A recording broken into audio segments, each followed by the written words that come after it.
And ladies and gentlemen of the jury, the prosecution is not going to get that man today. No, because I'm going to get him.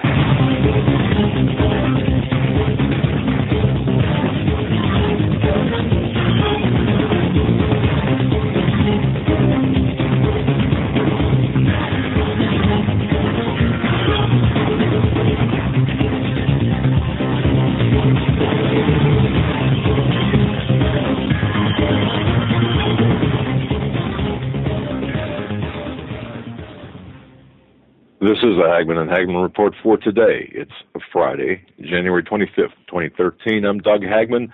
With me is my co-host, my son, Joe Hagmann. Folks, you're about to hear 3 hours of completely unbiased and uncensored news analysis and information that you need to know in these perilous times.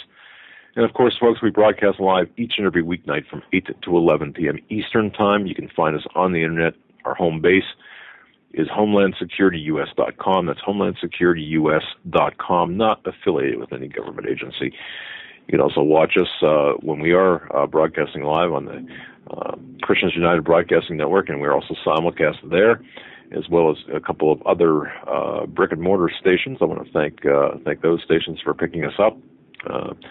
I've not, rather than name them, I'll just say if you're in the Pacific Northwest, you can catch us, as well as the central part of the country, Nebraska.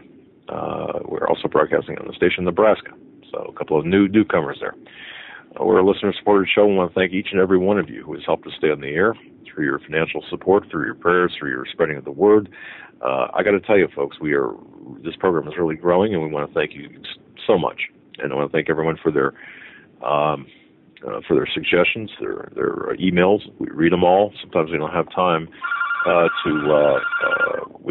sometimes to catch them all or to respond to them all, but we do our best. Joe, welcome to the program. Glad to be here. It's been an interesting day. You did some good work and further investigation into things happening from Benghazi associated with new appointees in the Obama administration. And an ongoing investigation you're doing, and well, there's two more things coming out, folks. I'll just make this announcement because I've been getting emails on this pretty much all week since the inauguration. I spoke to my DHS insider source a while ago, of course, and had written a column about it that appeared on CanadaFreePress.com and of course HomelandSecurityUS.com. And I was asked to wait for the other part of that to go up until after the inauguration. And so people are saying, well, when's that coming? When are you going to post that? No, the answer to that is going to be is simply this weekend. So just hold fast on that. And when before you get into what you want to open with, I would just want to say this. This headline is from the Washington Times: The Obama recess appointments unconstitutional. I don't know how many of you guys saw this, or if you even saw this, Dad. Yeah, I did. Yeah. It goes on to talk about, in a case frayed with major constitutional implications, a federal appeals court on Friday overturned Obama's controversial recess appointments from last year, ruling he abused his powers and acted when the Senate was not actually in recess. The three-major judge panel ruling is a major blow to Mr. Obama. The judges ruled that the appointments he made were to the National Labor Relations Board are illegal, and hence the five-person board did not have the authority to operate. Yeah, now where is this going to go from here, or where do they take this from here? Do you think that Obama's going to take this lying down?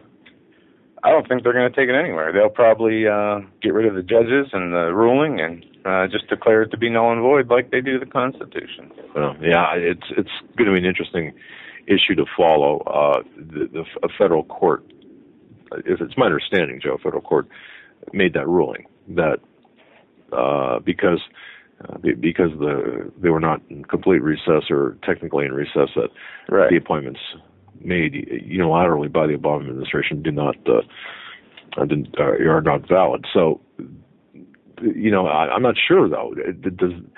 What happens? See, who enforces that? Who enforces this? Well, people under control, direct control of the people creating these problems. But you understand what I mean? Like, yeah.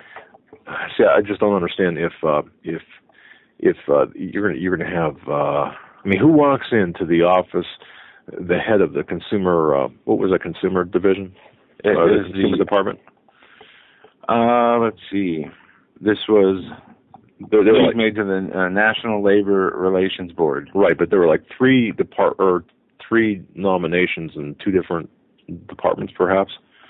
Okay. I haven't read the whole article. I will go through it. All right. But anyway, my question is this: who goes into that department, that government department, and taps the guy on the shoulder and says, "Hey, you know what? You've got to leave because you're not here.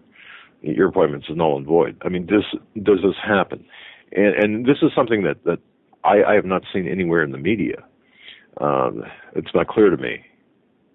But then again, this is new ground. I'm not sure that anything like this has happened before, and I know that this can get caught up in appeals back and forth. But and before the show, we found a video from 1946. It's a reenactment of a situation from 1946 where it's posted on our website. Yeah, and I'll post a link to this in the chat room.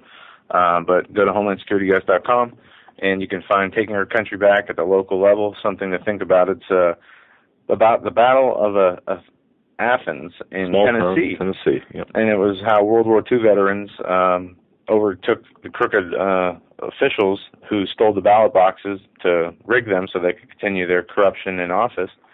And through armed resistance, came out and took their town back. Yeah, it's a story we never heard about, and it happened in 1946, and very interesting. If you haven't seen it, definitely give it a watch. 13 and a half minutes. I'm sure there's a longer version out there, but 13 and a half minutes gives you a good idea of what happened back then. And thanks for finding that, Joe, because it should send a chilling message to people in the government, local governments who are corrupt, I guess, for lack of a better term. But tonight, our show is going to just be all open lines. We're going to be taking your calls. You can tell us what's on your mind at 661-244-9839. The second thing this weekend that's going to be coming out too, with respect to Benghazi. You remember the video "Innocence of Muslims"? You remember that, right, folks? The thing that's reportedly sparked the world, set the world on fire. Right? Yeah, the reason for the alleged protest that they say led to the attack on the consulate, in parentheses there, quote unquote, CIA base in Libya, but when really there is no consulate. 1, 2, the film was not a film; it was just a trailer. And 3, the people involved in that were making a completely different movie when it was turned into something completely different. Then that movie was used to blame on what happened in Libya for about 2 weeks by the administration. And then we saw Hillary Clinton testify Wednesday, or talk Wednesday to congressional leaders. And it wasn't really an investigation, but it's just a mess. I mean, it's as big a mess as our society's moral situation, as our economical situation, and our spiritual situation. I mean, it's a mess indeed. But I think I have. What's coming out this weekend will be a report on that, tracing that movie back to its origin. And if you really, really want the hairs on the back of your neck to stand up, I think we've successfully traced it back to definitely one company, and that company is headed by one individual who's up for the top CIA post, John Brennan. And once this comes out, I believe that there will be some ramifications, maybe some unwarranted ramifications. But is that nervous laughter here? But I'm not nervous. No, I got to tell you, this is something because that does tie into the murder of Lieutenant Quarles Harris.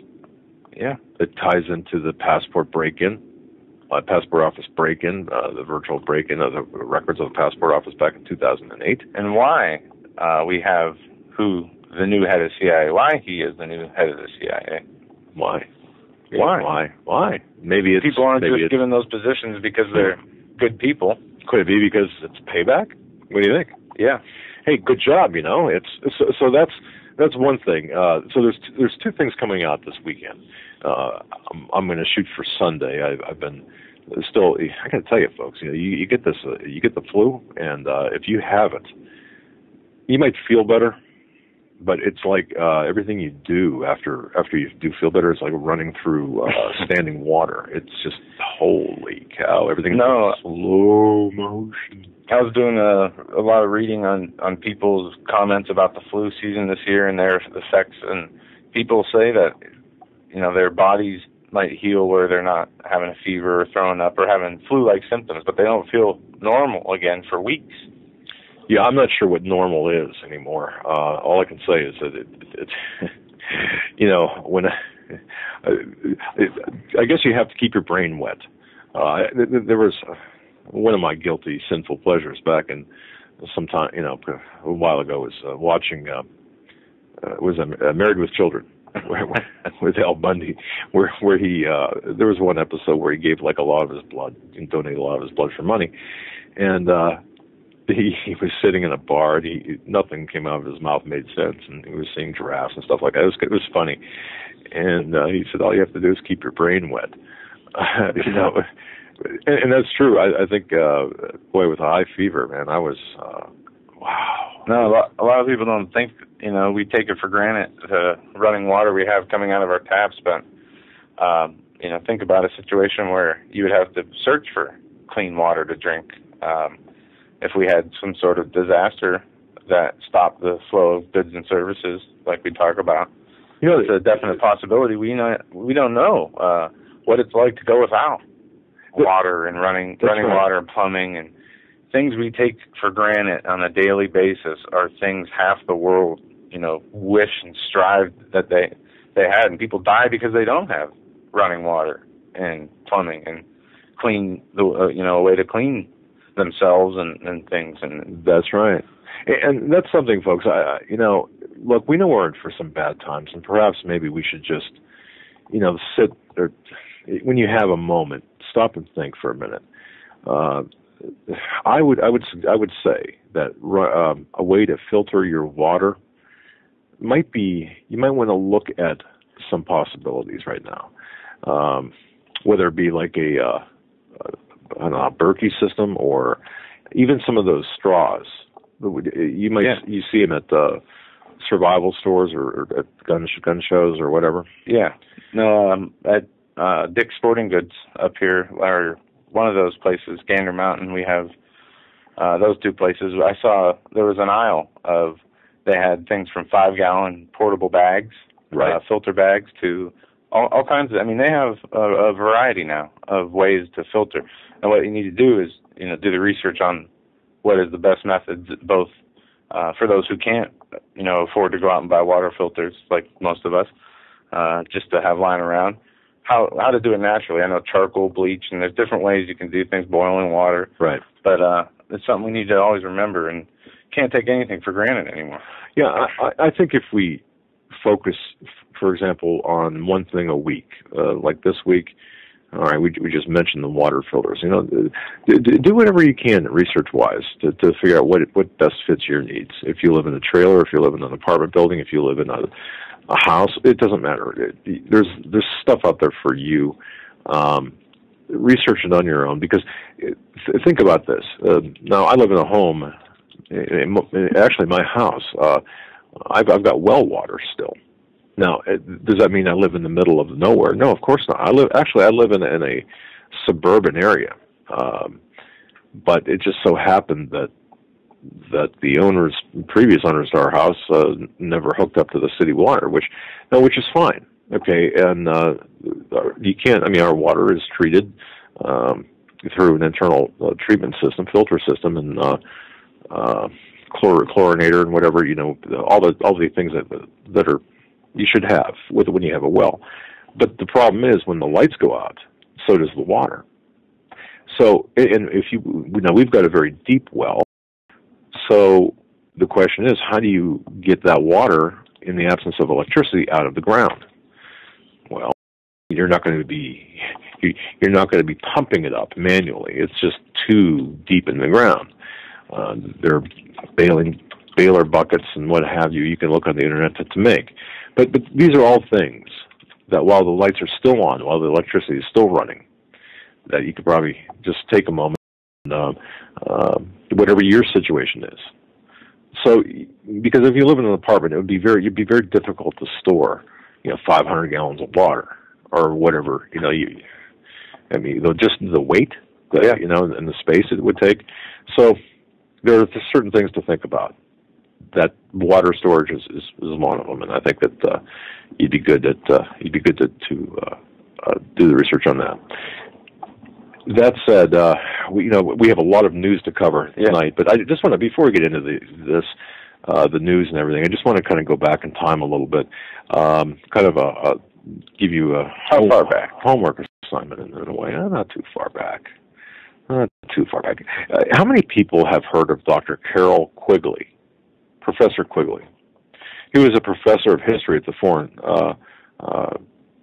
Service School at Georgetown University. He taught at Princeton and Harvard, and he did a lot of research in the archives of France, Italy, and England. Now, he is the author of the widely known text, Evolution of Civilizations.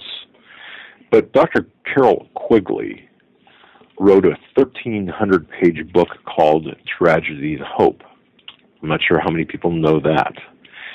It's still for sale. It's a very expensive book. Personally, I would not want to see one penny spent on the book. But this is a book written by Dr. Quigley, and I use the word doctor a little bit with trouble myself. But okay, Quigley was one of the elite insiders. He knew the scope of the power complex, the New World Order, and that type of thing. He knew that. He knew the leaders and their hope to eventually attain global control. In Tragedy and Hope, which if you can get your hands on a copy without having to buy it, I would definitely do so and go over it, because he lays out within that book the groundwork, the network of this New World Order. And by the way, Dr. Quigley, who is deceased now, was a hero to both Bill and Hillary Clinton, which, that should tell you something. But I'm just going through a couple of things here because I think it's so important to understand the background of this. The Tragedy and Hope, anyone reading that book would have very little difficulty detecting the tremendous self-esteem of Dr. Quigley, by the way. He considered himself an insider, as well as a member of the intellectual elite among the insiders. So you could tell by reading the book that this guy really thought a lot of himself. He expresses contempt for those who thought the communist conspiracy was the real center for collectivized conspiracies. He ridicules their conclusions of people who poo-pooed that, and then turn around and admit that their conclusions were correct anyway. The American anti-communists had merely erred in knowing who to blame. It's an interesting work if you can pick it up, or like I said, if you can read it. But Dr. Quigley admits that in his writings that he actually disclosed more than the geopolitical elite insiders would.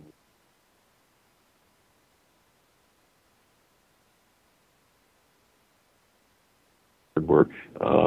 The conspiratorial insiders of New World Order Group have always wanted to keep their subversions a secret, and Quigley often said that it's time for people to know who is actually running things.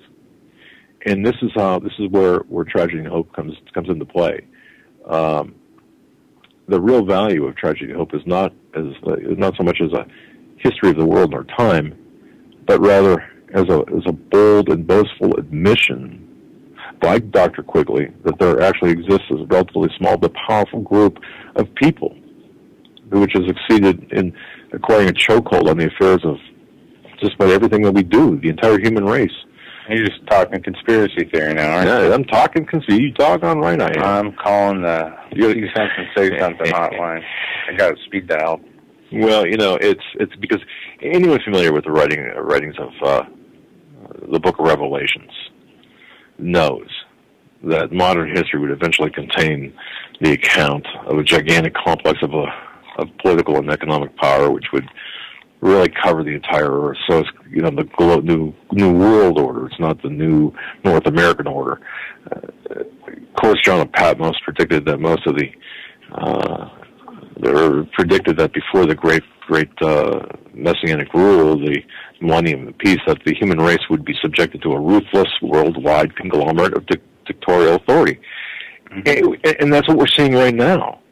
We're seeing this right now. We're seeing it play out. John Patmos said it would compel all men, both small, great, rich, and poor, free and bond, to be identified with it. John also referred to its economic grip on humanity and said that unless a person were identified with its monopoly network, no man might buy or sell. So you're talking about the mark of the beast here. Yeah, and we're seeing the technology is already available. The RFID technology. There's actually, if you go, there's a PDF, Class 2, it's a FDA regulation that's cited in Obamacare about Class 2 RFID type implantable devices. And I've been doing a lot of research on this, and haven't talked about it much this week, and I don't even have my computer here with the document, but they are developing implantable in humans for healthcare data exchange information is their stated use. Then they do plan on implementing it, and they have two ways of doing that. They say one is like a voluntary passive way, and the other is non-voluntary, and both are on the table.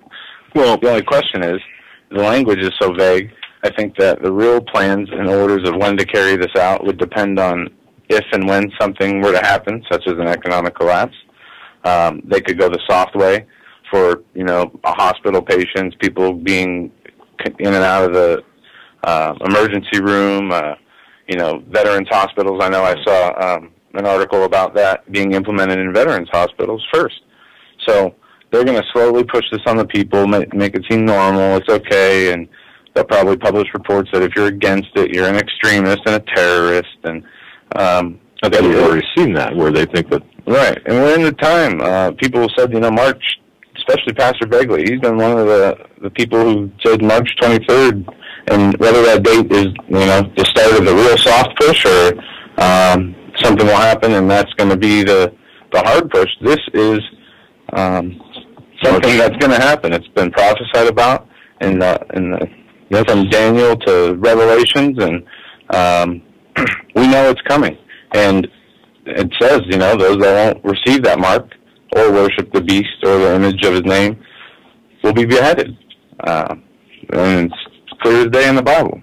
Right. And that's frightening. Yeah. It's a frightening prospect. The secret prisons, the places of consignment that they have for these people, the way that they can shut off travel to make sure that people who don't have it, their mark, won't be able to get around.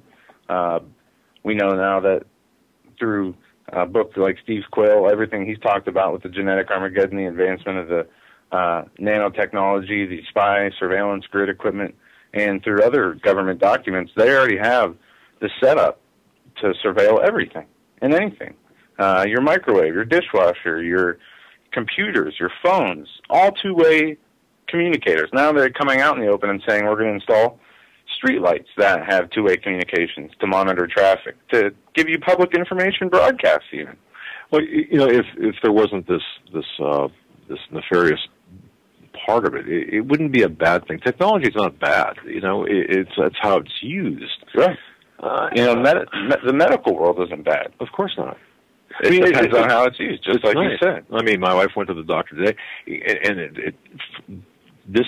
I didn't know this, but now the doctor, our family doctor, for example, you can get a password or PIN number, and we go on the website and you've got a PIN number, kind of like your online banking, where you can access your own medical records.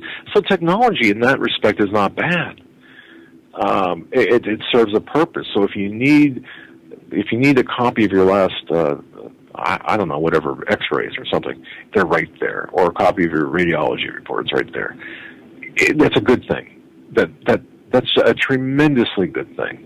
It makes life a lot easier to use, where you don't have to carry around. And I remember, even 10 years ago, having to carry around the films. You ever have an MRI or a CAT scan or whatever? Yeah, I remember you going to the doctors with your X-rays and the big envelopes you had to carry around. I still have them. I still have them. If they're, and of course you got to keep keep them away from the water, and then, but I should put some online. You can see the inside of my head. But anyway, it's the nefarious people that take what is good, and then they make it bad. And this is what we're up against. But before moving on, I just want to say this: if you get a chance, folks, if you're looking for something to research to give you some good background, Dr. Carol Quigley. And if you're looking for a good read, a very good, short but extremely important book that's, well, somewhat aged, I suppose. What is this? I think the last publication, or the initial publication, was 1970. The name of the book is The Naked Capitalist. The Naked Capitalist by W. Cleon Skousen. It's a great book. I believe that it was updated since 1970. If you can get that would give you some great background into how we got here at this very moment in time, and who the players and shakers and movers were, whether it be McGeorge Bundy, remember that, or Henry Ford, or Paul Hoffman, or of course the Warburgs and the Rothschilds and the Walter Lippmann and so on, Eisenhower, and holy cow, you name it. It's got J.P. Morgan, of course. It names people and gives you kind of a timeline from there to here, or at least through 1970. It's called The Naked Capitalist. But that kind of also, The Naked Capitalist also talks about Carol Quigley. And Carol Quigley is important. It's an interesting character to learn about because, like I said, you've got Bill and Hillary Clinton both laying, praising Quigley. He's their hero. And once you understand that, you can understand why we're where we're at. So that's just something I wanted to mention at the beginning of the show. And also, don't forget Sunday. Did you mention this? No. Sunday. Pastor Langford and Steve buckle Quayle up. will be on to talk about rapture. That's right. 9 to midnight. Now, folks, look, just want to say this ahead of time. In the chat room, we know it's a very sensitive issue with people. Yeah. We know that people have very strong opinions on it. The only thing that we're asking is that you just keep an open mind and take whatever is said on the show to the Lord in prayer. And no one's, saying anybody's wrong. We're just offering one side or their side, whatever they say. It's always good to talk about. It's always good to keep it out in the open. Right. Well, this seems to be, when you look at what's going on with our society, they're playing the divide and conquer game. Yes, they are. It's along economic lines. It's along racial lines. It's along, the lines of the way you think, the way people think. And now they are coming after the number one way, the number one target of people who will actually make a difference for good, which are, wholehearted true Christians.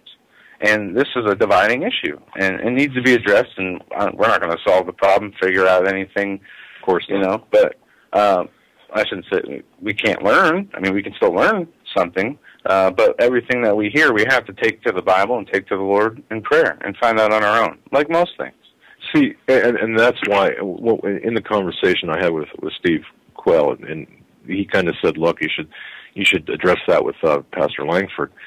I still have a lot of questions about what appears in the Bible and specifically what the Bible says. And I'm not talking about the interpretation of what the Bible says. I'm talking about what the Bible says about the rapture and about the second coming and about the all of this.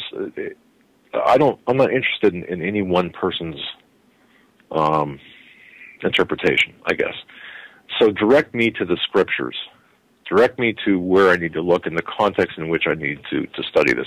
And that's what Sunday is going to be about. It's not going to be about anything else but that. Okay, here's this information, that information from the Bible, where it appears, whether it's, wherever it appears. And this is good practice, because we need to apply this to everything we learned that is said about the Lord and his actions and what he prophesied about and what other prophets talked about, because nobody has perfect understanding. Only the Lord knows what is going to happen, what has happened, and how it's going to all end, because it's already done. It's already written and sealed. The only way we can figure out or get any closer to that is through prayer, dedication, keeping an open line of communication between yourself and the Lord, and doing what he asks. And without that, we don't have anything anyway.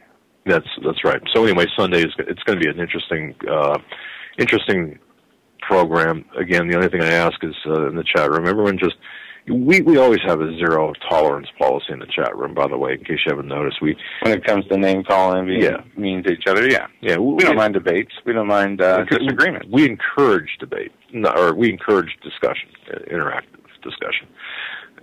When it goes down to, and we've got one of the best chat rooms in anywhere. Yeah. Boy, by far. The other day, when I still wasn't feeling kind of good, I logged onto somebody's chat room and was watching. I'm thinking, holy cow, man! If they were sitting at a table in my living room, it would be like they'd be throwing food. It just blew my mind. But anyway, all right. So moving on. So it's going to be a good program on Sunday, special program. Yeah. Working overtime. 9 to midnight. Working overtime. Now, did you see this, Joe? Kissinger is predicting nuclear war with Iran. Yes, I did. This appears on InfoWars. And globalist kingpin, renowned war criminal. Thanks. And Rockefeller co-conspirator Kissinger, who we all know is one of the most evil men to have hold the position in the United States executive branch, from administration to administration. If you guys have not seen I forget the journalist's name. I think he was British.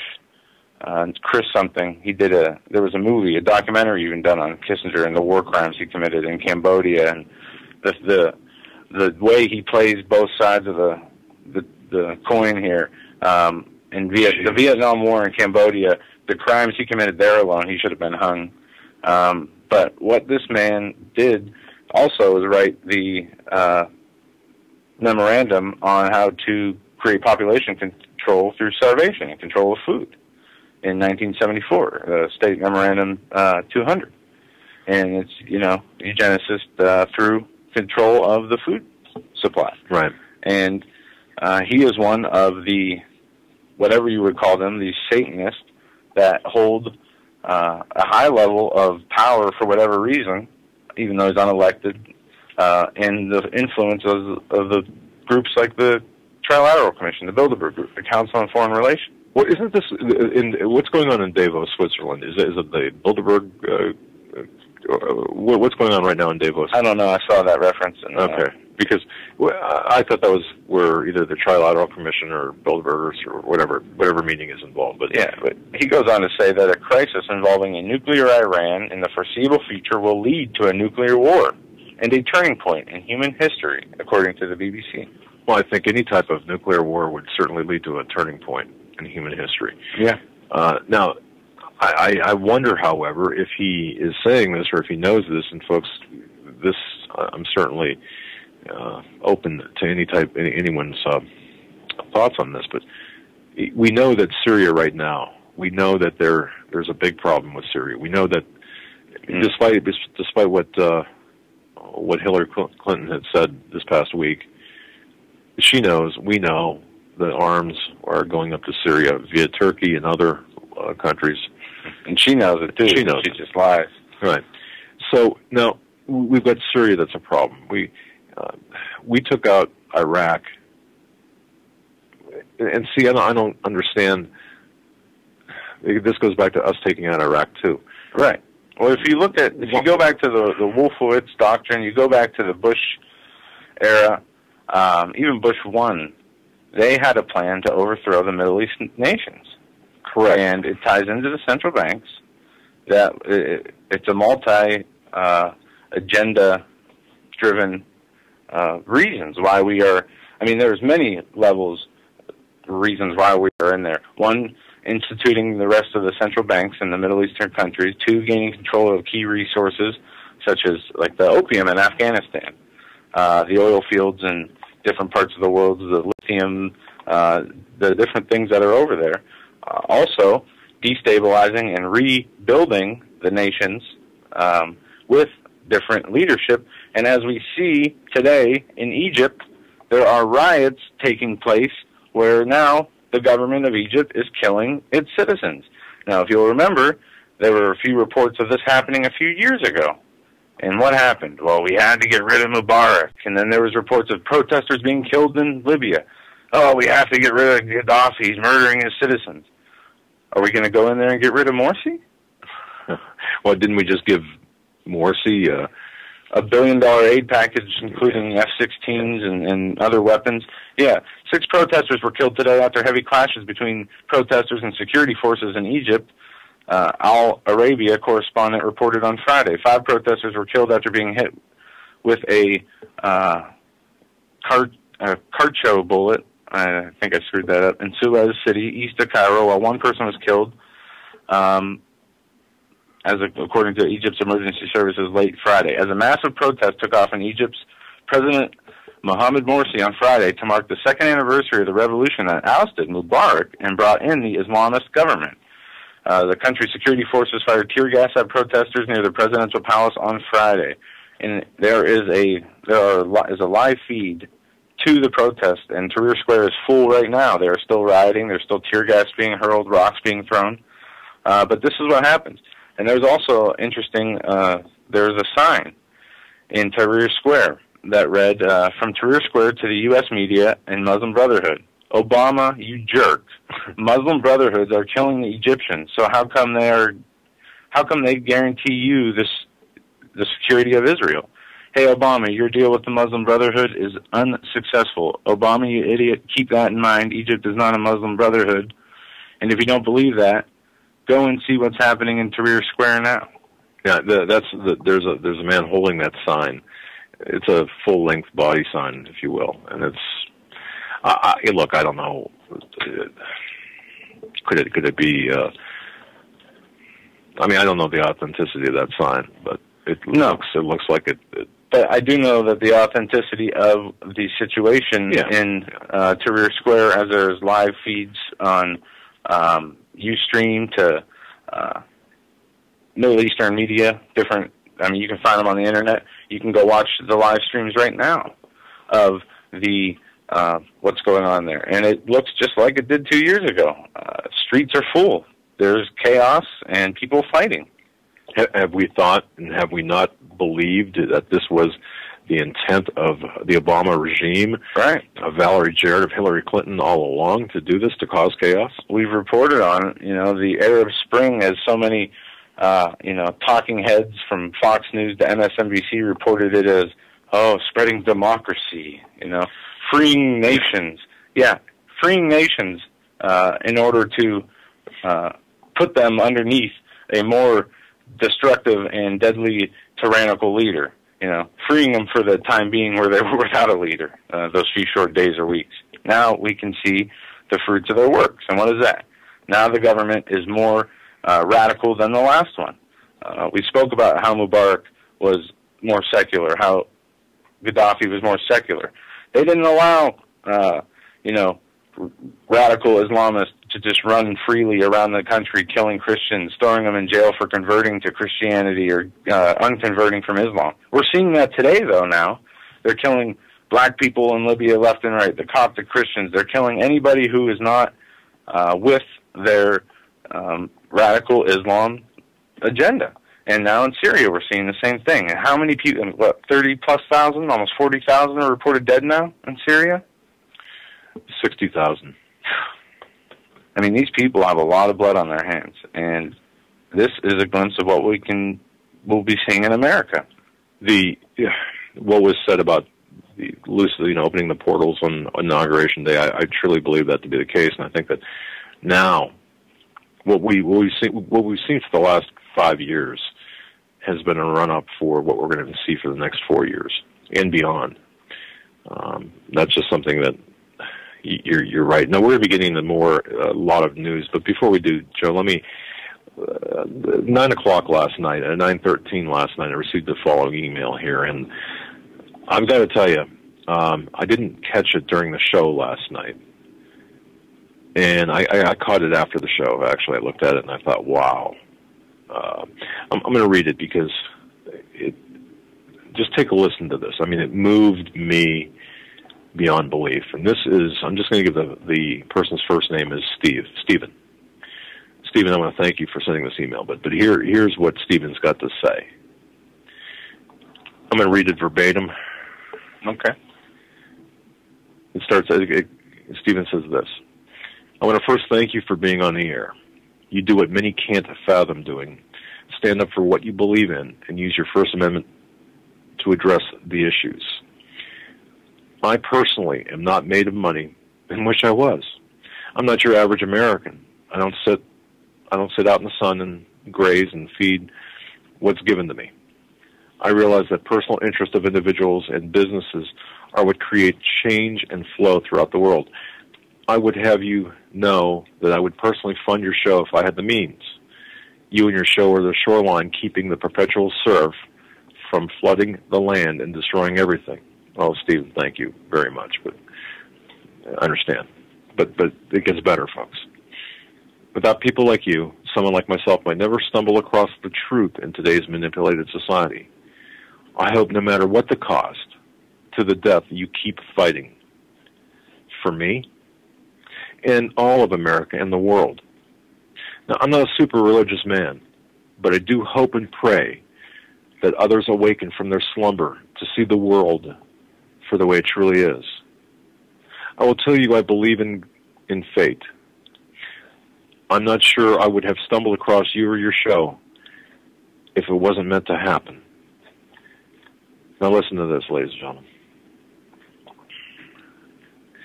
In April 2005, I was on patrol in Iraq, and I had 2 soldiers in my squad killed and 15 others knocked to the ground when we were struck with a VBIED, which is a car bomb. The situation in Iraq changed my life forever, and I will never be the same again. I often ask myself why I was spared on that day. The one day I wasn't physically on the ground walking behind the 2 soldiers who were killed. I was stuck in an armored vehicle just minutes before the patrol. It was the only time in my entire tour that I wasn't boots on the ground, walking with my squad, doing foot patrols and home raids. That was the only time, and that was the only time that they got bombed. The truth is, over the years, since then, it seems for one purpose, to educate and to awaken people around me. I'm seeing change, and all I can think of is that there are more people that need to know. Together we are unstoppable.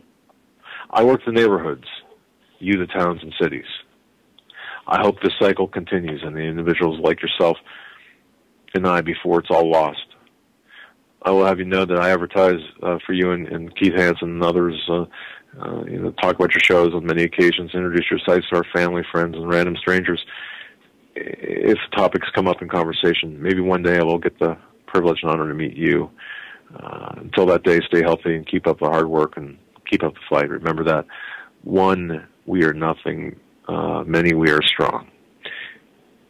But, see, and that's the end of the email, and that's by Stephen. And think about that. How one's life could be changed in the blink of an eye.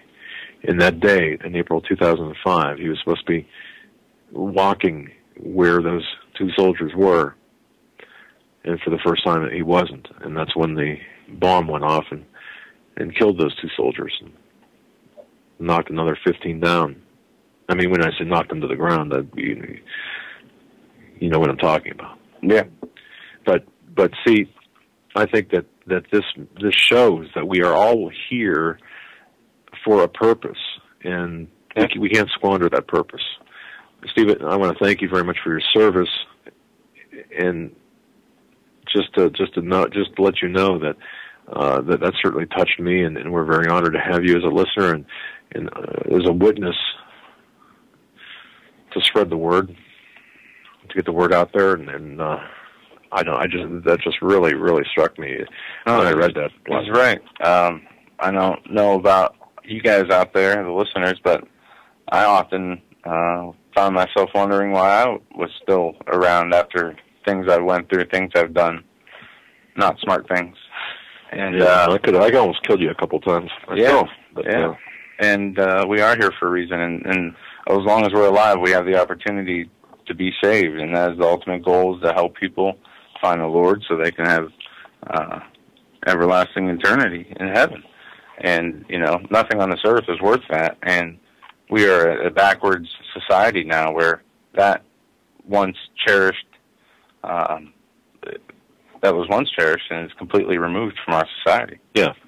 People do not see eternal life or look at eternal life as something attainable, real, or even worth the pursuit of trying to find out if it's true or not. And it's sad.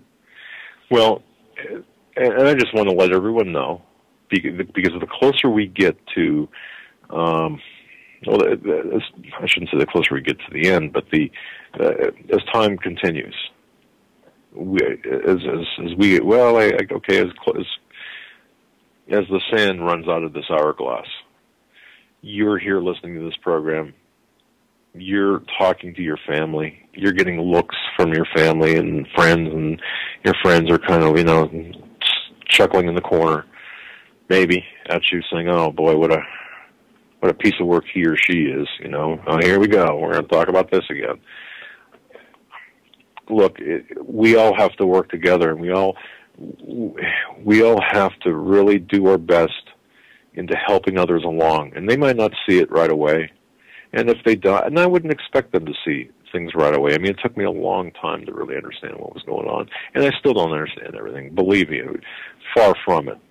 But if we work together at this, and if we know that we've got to continue forward, no matter how hard it gets, no matter how difficult it is, our reward is going to be in heaven. But also, maybe we can turn that one head today, tomorrow. Maybe we can change that one mind today or tomorrow or the next day. Maybe that person, maybe the person you talk to, and that person talked to someone else, maybe that second person down the line there, that person might find something, and be the person that you'll never expected, but will change things.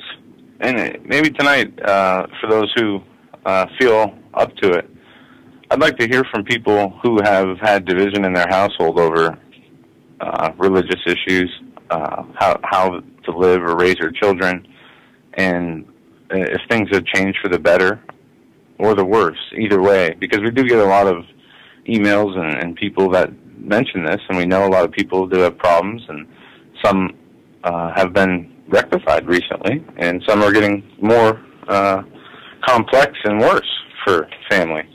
And any good stories or bad stories, either way, we'd like to know. How it affects you personally. Yeah. Do you see this divide growing in your household? Are you guys coming together? And do you think it's going to be an issue that needs to be addressed?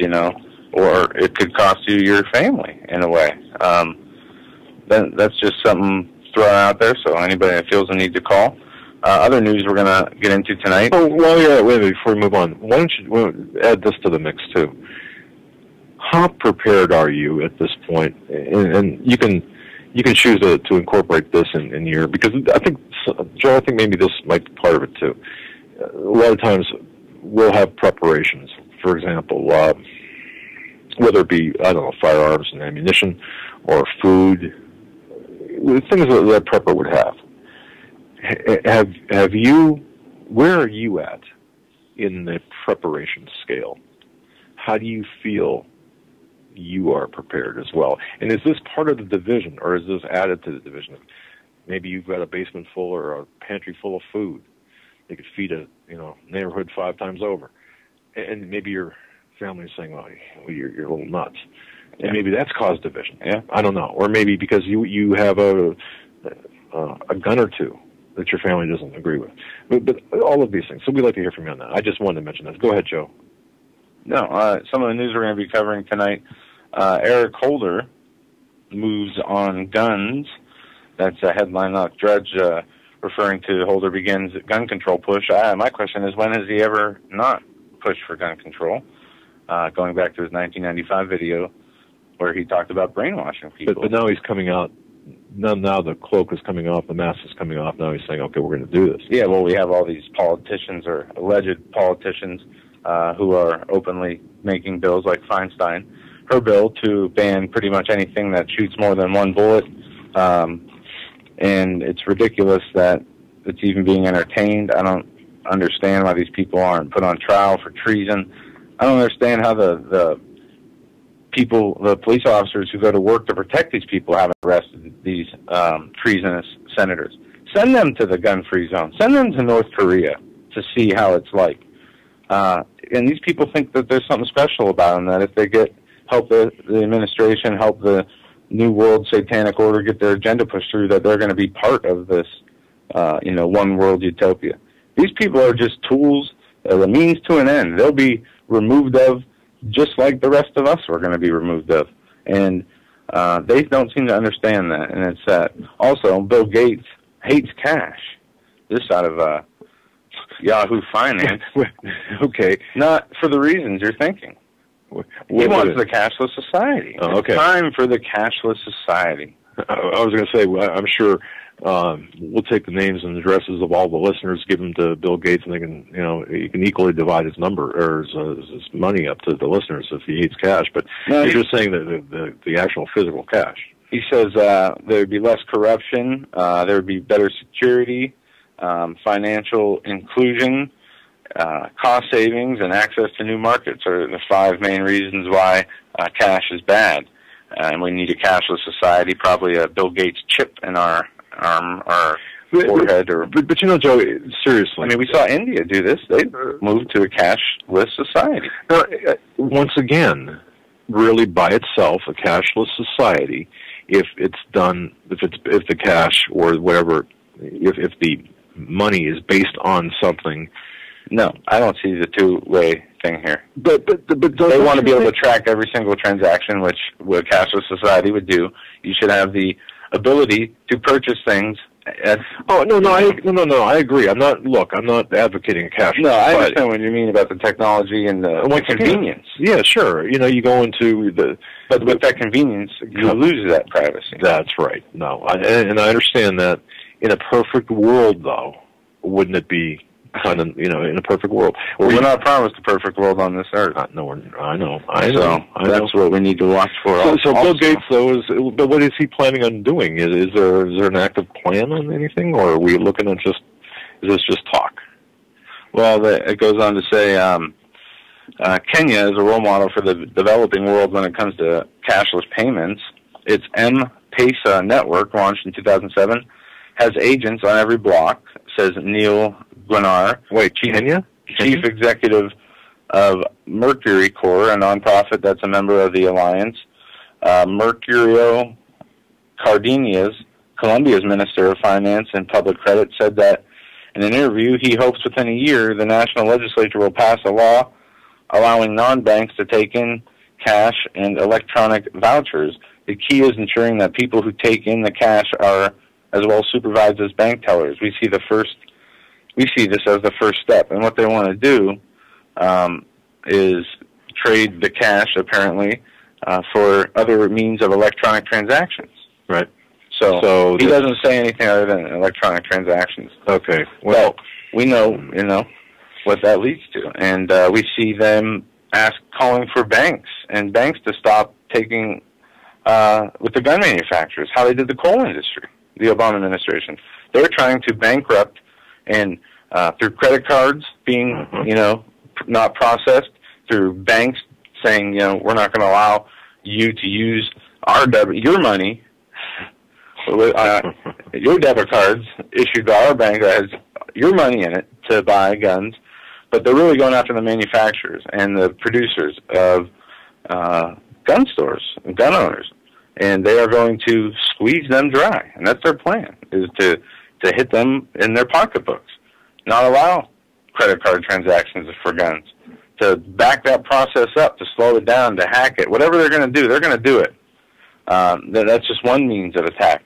While they're working on the legislative and executive in the front lines in the newspapers, behind the scenes, they're launching, in my opinion, one of the most fascist-controlled attacks on any kind of gun-supporting, gun manufacturing companies. Well, and we're going to see more stories about more stories come out about this. This is so important for people to understand.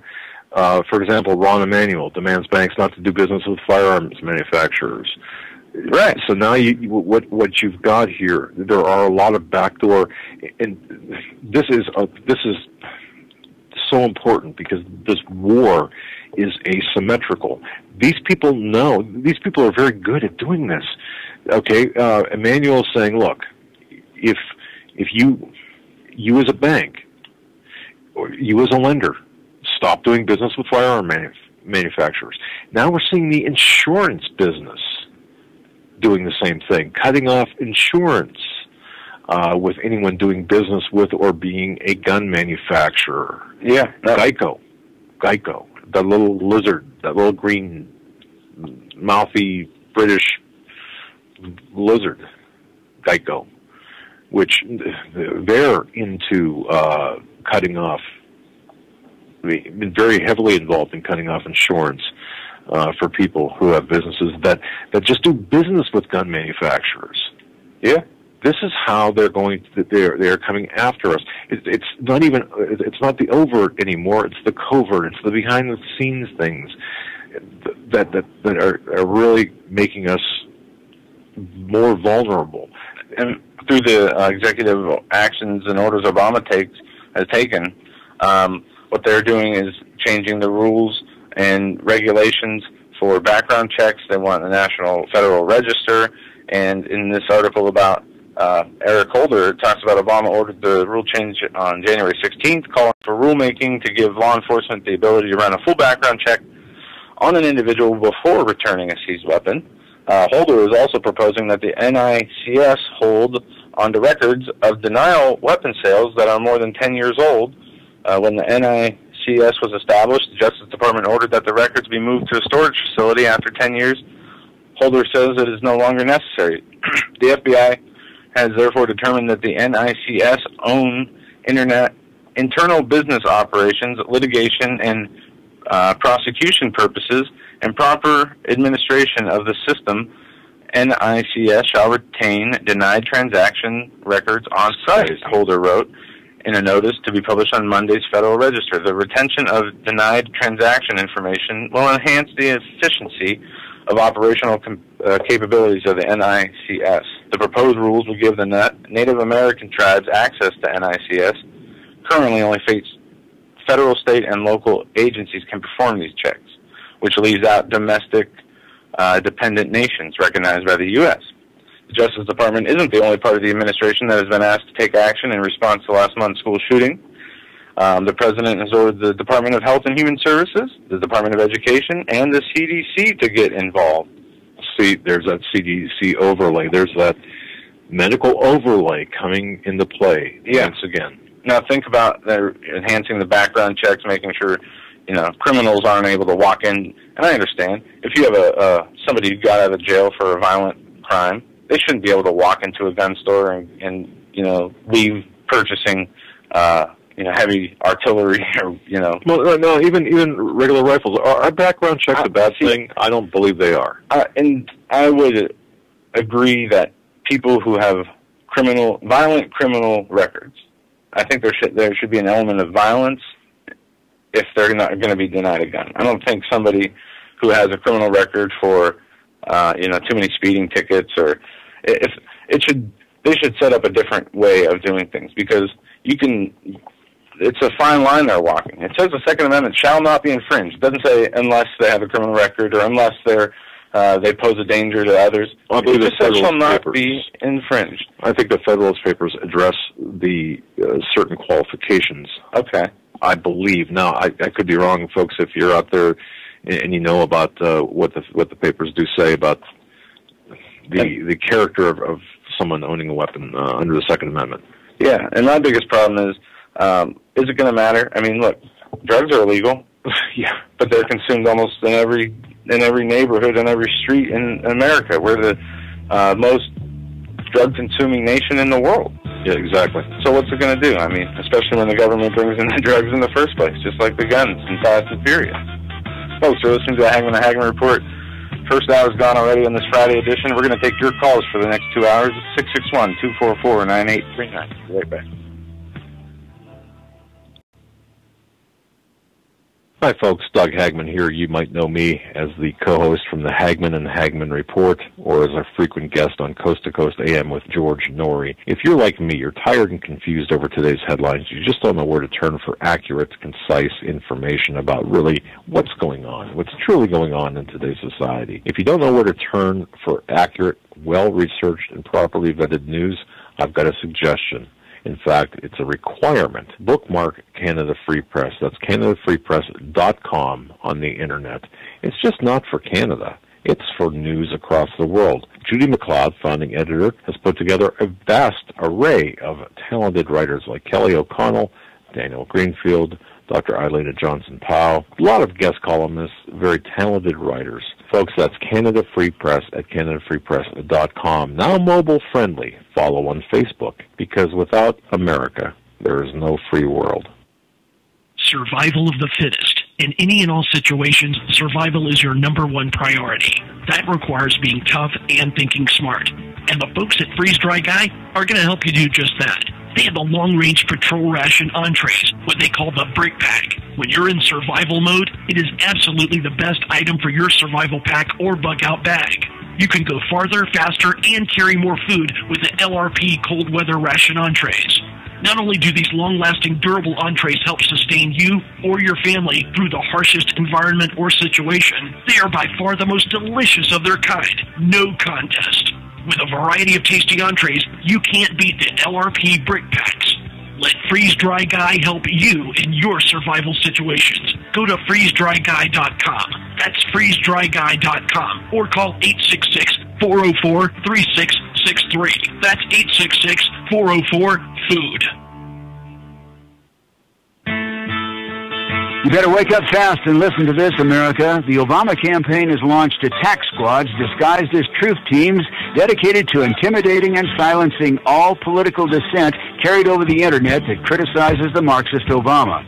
Truth squads specifically focused on covering up Obama's endless trail of lies, corruption, and subversion, and using the Gestapo power of our own government to police and censor the Internet and shut down websites that dare to carry the real truth about Obama's Marxist coup. Remember the names of these Gestapo-style agencies that work right there in your neighborhood. KeepingHisWord.com, KeepingGOPHonest.com, and AttackWatch.com. KGB, SS, and Gestapo-style police-state gangster organizations that work to silence the important voices of patriot dissent, some of which have already been shut down by Obama's orders. Adolf Hitler would have been proud. We're the 21st century Tea Party patriots.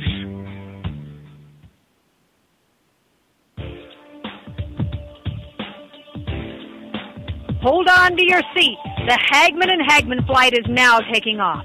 Doug and Joe Hagmann have cleared the runway of TSA agents, jihadists, political crackpots, and global elitists. Now get ready for some real news. Here they are, Doug and Joe Hagmann. And welcome back, ladies and gentlemen, to this very special Friday edition of the Hagmann and Hagmann Report. It's Friday. This is a live broadcast, by the way. It's Friday. It's January 25th, 2013. I want to thank each and every one of you for giving up time on your Friday evening to listen to us. You could be listening, of course, while you're working, whatever you might be doing. Thanks for your time, the investment of time. We hope that you will leave tonight's program with more information than when you came. We want to get into a lot of topics. additional topics as well. You know, while we're on the issue of we're looking at gun control. Yeah, it seems like we've been talking about it a lot. Yes, and what are we missing? What are we missing that we're not seeing, or that this issue of gun control is covering up?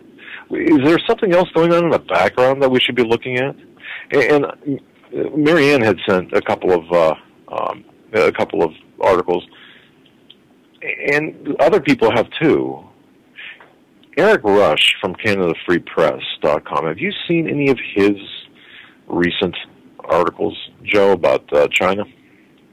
No. Have you seen any of that? Okay. No, I haven't. All right. Well, I have to tell you this. There is some talk about repaying China through our assets, our physical assets. For example, we owe China X amount of dollars. Well, you know, let's give them, and this, I'm just using this as an example, all of the oil fields in Montana, for example.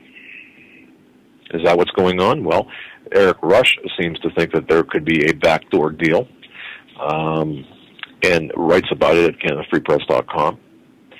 What are we doing behind the scenes with China? Now, we know that during the Clinton administration, the Clintons had given China so much technology, so much information.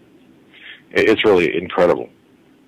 So, but I would urge everyone just to look up Eric Rush's column about what we're doing with China. Now, I've gotten a report, and I don't know if I said this yesterday or not, but a couple of places in northwestern Pennsylvania and even southwestern Pennsylvania, the engineers, there are engineers, actually subcontractors who are working on railroad bridges to shore up the bridges so they can handle movements of equipment over 70 ton. Now, what weighs in excess of 70 tons? Well, tanks. Could it be that the infrastructure, at least in that respect, in this area perhaps, is being shored up for the movement of military equipment like tanks? That's a pretty frightening and sobering thought. Mm-hmm. We do know that it's happening, but we don't know why. Now, combine that with perhaps some sort of backdoor deal with China. I know it's a really mental stretch, but nonetheless, who'd have thought we'd be talking about what we're talking about now anyway 5 years ago? So these are things that we have to watch that we're not seeing, not necessarily right in front of our faces, but that are hidden behind the headlines of the day. So we cannot be a one. And I look at other websites too, and I'm thinking, wow, everyone seems to be like a one-note site. There's always, and we fall into the same trap too, where we're always talking about one thing. Well, wait, it's just not about the guns today. That's a big part of it, but it's just not that alone. There are other things taking place, and while our attention is so wrapped in the gun legislation, let's look at what else is going on, and that's part of it. I just want to make sure, and the economic part of the coming economic collapse, the gun control, the martial law, how this is all kind of getting married together. Bill O'Reilly now, you mentioned this, Joe, he came out and said, absent of policy changes, the federal government continues to face an unsustainable fiscal path, meaning that Bill O'Reilly's saying, well, okay, the dollar's going to collapse. So if Bill O'Reilly is finally saying this, just think about this. I mean, here's what might come down in 2013. Imagine this. Imagine some sort of false flag incident at some point where the United States will declare martial law. Perhaps another terrorist attack, maybe a dirty bomb, or even a live nuke would be used, or some sort of biological pathogen or something. Could this happen? Of course it could. Cross state lines border checks with the TSA. This is already taking place, by the way. TSA checks are now taking place in various parts of the country as beta tests, one being at TSA stations in Texas. It's happening as well in in the Carolinas. TSA goons are at checkpoints, establishing checkpoints. This is to see, and they're asking people their voluntary compliance at these train stations. But in order to do all of this, there must be gun legislation firmly in place, so the citizens will be more compliant, by the way. Now, this gun legislation, it's a stumbling block of the New World Order. They're having trouble selling this to the American people, obviously. So if they're having trouble selling this gun legislation to the American people, what's the next best thing to do? Hey, let's have some sort of false flag operation. I can see this taking place. Add this to the collapse of the United States dollar. Look, this is going to wipe most people out. We are already a debtor nation. We're going to become even more of a debtor nation. Remember, this circles back to China. They hold a lot of our debt. And, it's, by the way, do we know how much U.S. debt China really owns at this point? The U.S. debt was more than $14.3 trillion during the debt crisis back in 2011.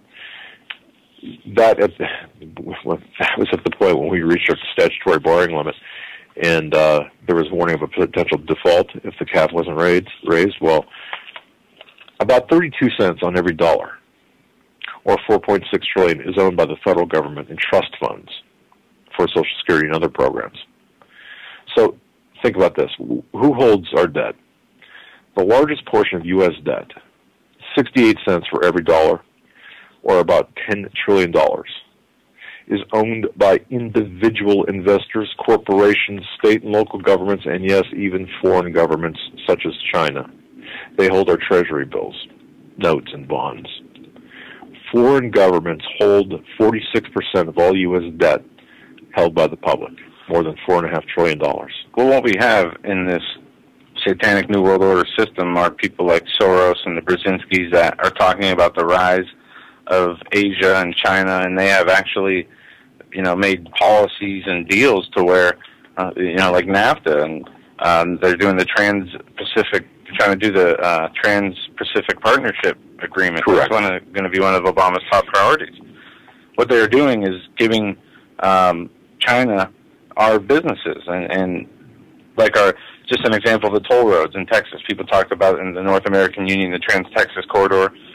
Toll roads have been sold to companies from other countries. They are collecting tolls on roads that taxpayers already paid for, and that money is, coming right out of the pockets of Americans going to other countries. They're sending Jeep and Jeep and I think Chrysler.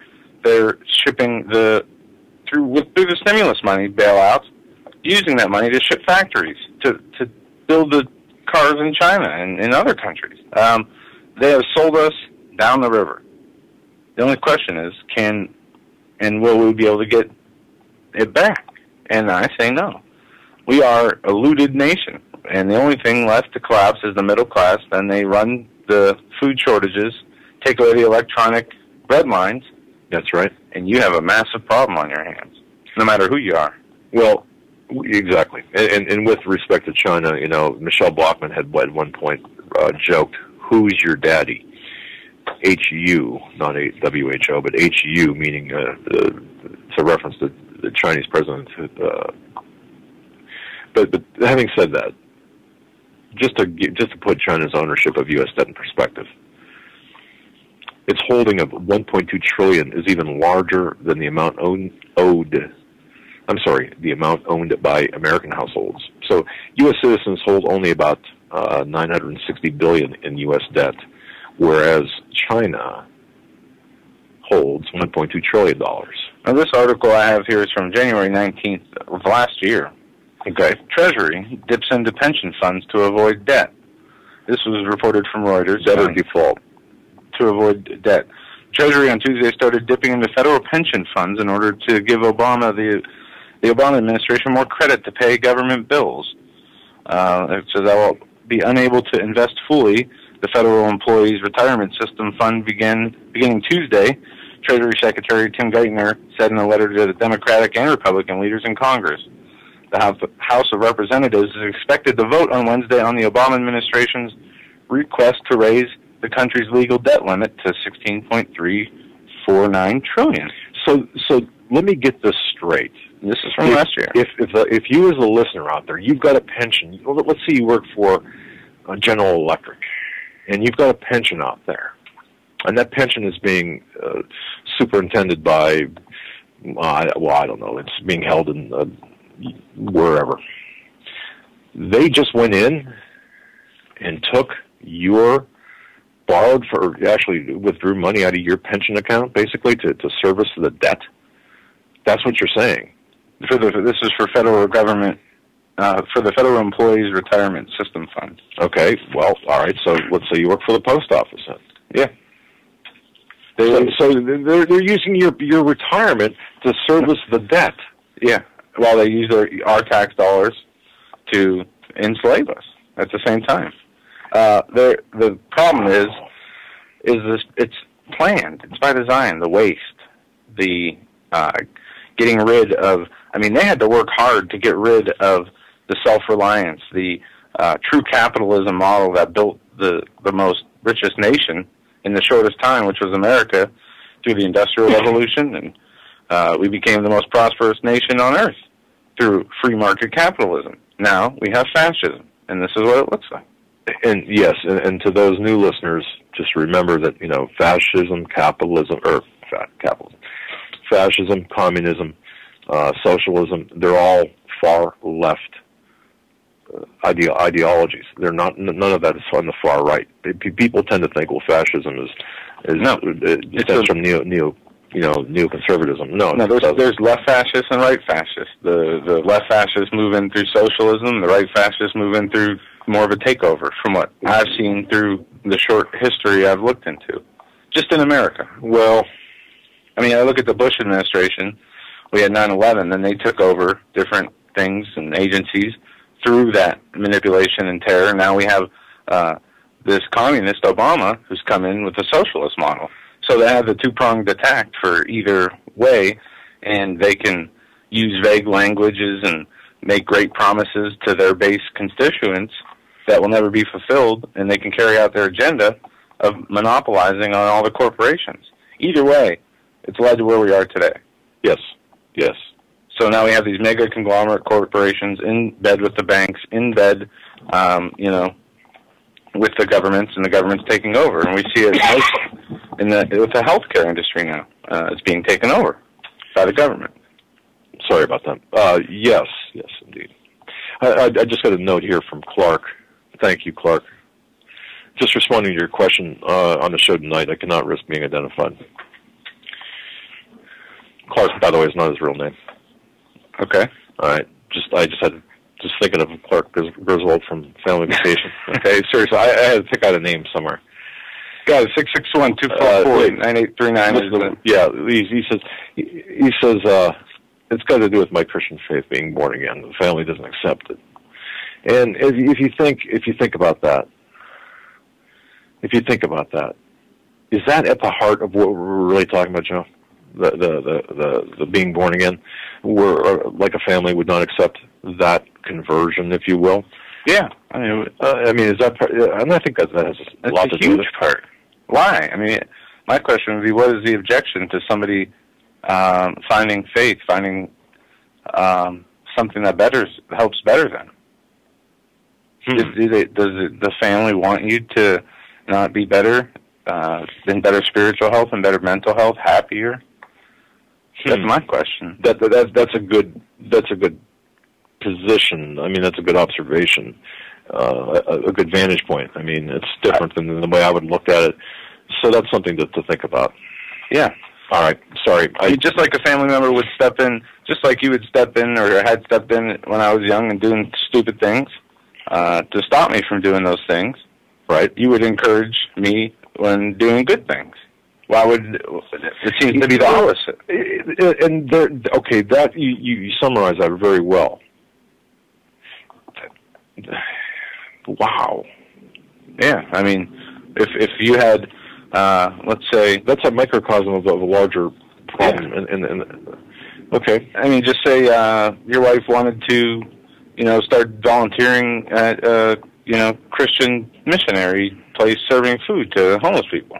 Right. And she got and wanted to do that, and through that process has started to become a better person and seeking the Lord. And are you going to say, this is really bothering me, your happiness and helping people? It's really causing a problem in our family.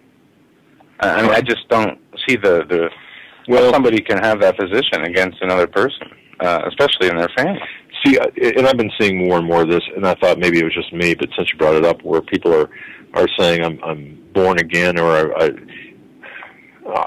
always have trouble using that sentence, by the way, born again, because to me it's kind of an erroneous. It doesn't reflect to me what I believe. Being born again doesn't really reflect the belief system. It has a different connotation in my mind anyway. But that said, I think that there are a lot of people out there, and I've been seeing this in emails I've been getting, where people are actually where the biggest antagonism is, especially in families, or when people say that they're born again or they're following the Word. It's almost as if they are being targeted by their families and saying, you're brainwashed. It's not. There's such an antagonistic bent toward anyone who is in that mindset. I don't know if I explained that correctly, but it's almost if you tell your family, look, I'm born again, or any variation thereof, it seems like families are treating you like you just you're put on robes and you're selling flowers at the airport. Mm-hmm. That you need help. It's an occult thing. It's a cult thing, and I've been seeing that more and more, and it's been weighing heavily on my mind, and I don't know. All right, let's move on. We're going to go to the phones. We're going to go to, I think, Sheila, 856. 856. You're live on the Hagmann and Hagmann Report. Hi, guys. Hey. Glad to hear you well again, Doug. Well, thanks. You're feeling better. Yes, I am. A little wiped out, but okay. Well, that's great. To answer your question, Joe, about the families. Yeah. I can't tell my kids nothing. My son, he gets angry, and I can't. If he sees me even looking like I'm going to say something about anything, he'll tell me right off he don't want to hear it. Sheila, did you tell us? And it might not be you, but did you tell us that when you had ordered some food, long-term storage food, and was that you that said that you got? Yeah, that was me. Yeah. Okay. Yeah, I ordered it was $800 worth of prepared foods, and he had to bring it in to me because I couldn't carry it in. Right. And he had a fit. He had a fit, and I said, somebody's got to watch your back, But see, I haven't forgotten you saying, Doug, that you got an email from a woman a couple weeks ago where her and her son got into it over this very thing. And now they're not speaking. Yes. Well, see, I hope she's listening. I know when to back off. I look at it, and I don't take it personally. I just look at it as,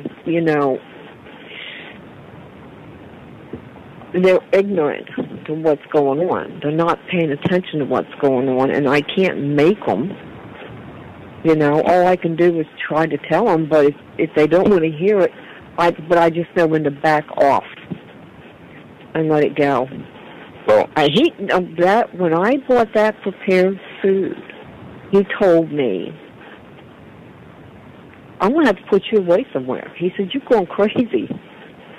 And I told him, I said, Matthew, you can think whatever you want, but it's coming, and when it does, I said, you ain't going to know what to do. So how old is he? But, can I ask?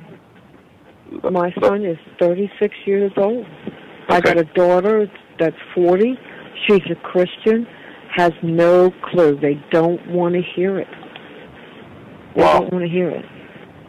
Well, Sheila, one thing I can gather from what you said is, I mean, you're doing what you can. You're planting that seed, and we can just pray, and we'll pray for you and hope that seed, grows to where he starts to see things differently.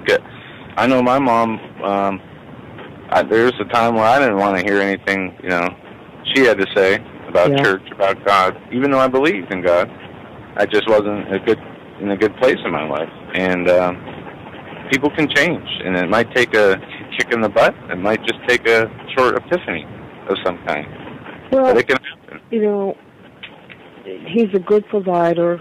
His wife works. They both make good money. They're fortunate, and at this point, they're too comfortable because they're not feeling the effects of anything that's going on around us yet, So that plays a big part in this. If you start seeing tanks rolling down the street, maybe I'll, what's up, But once in a while, I'll try to say something to him. But here lately, I have a really hard time keeping my mouth shut because I said to a friend of mine, I've got one friend that pays attention to all this, and we talk on the phone, and I told her, I said, if we think what we're seeing going on right now is bad enough, I said, wait till if he's reelected, and he's going to start moving quick, and that's exactly what he's doing. Correct. The gun issue is,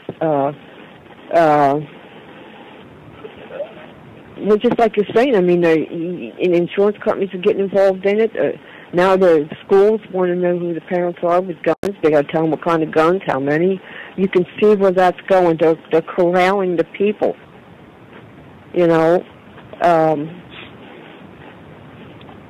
I went over on Andrew Breitbart's website, and I don't normally go over there, but I did the other day, and I didn't really know him until he died.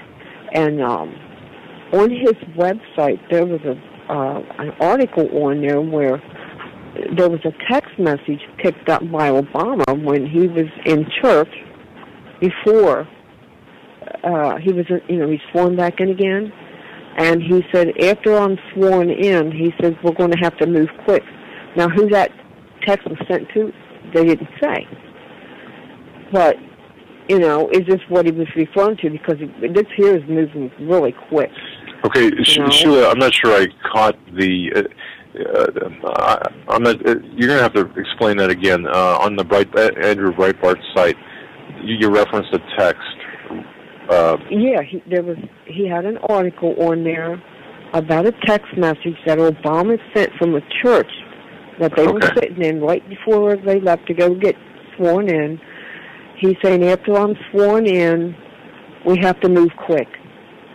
Okay. Well, let's move quick. But it did not give the context in which he was speaking. It was just a general... In general, we're going to have to... general. Okay. You just knew that there's, he has a plan.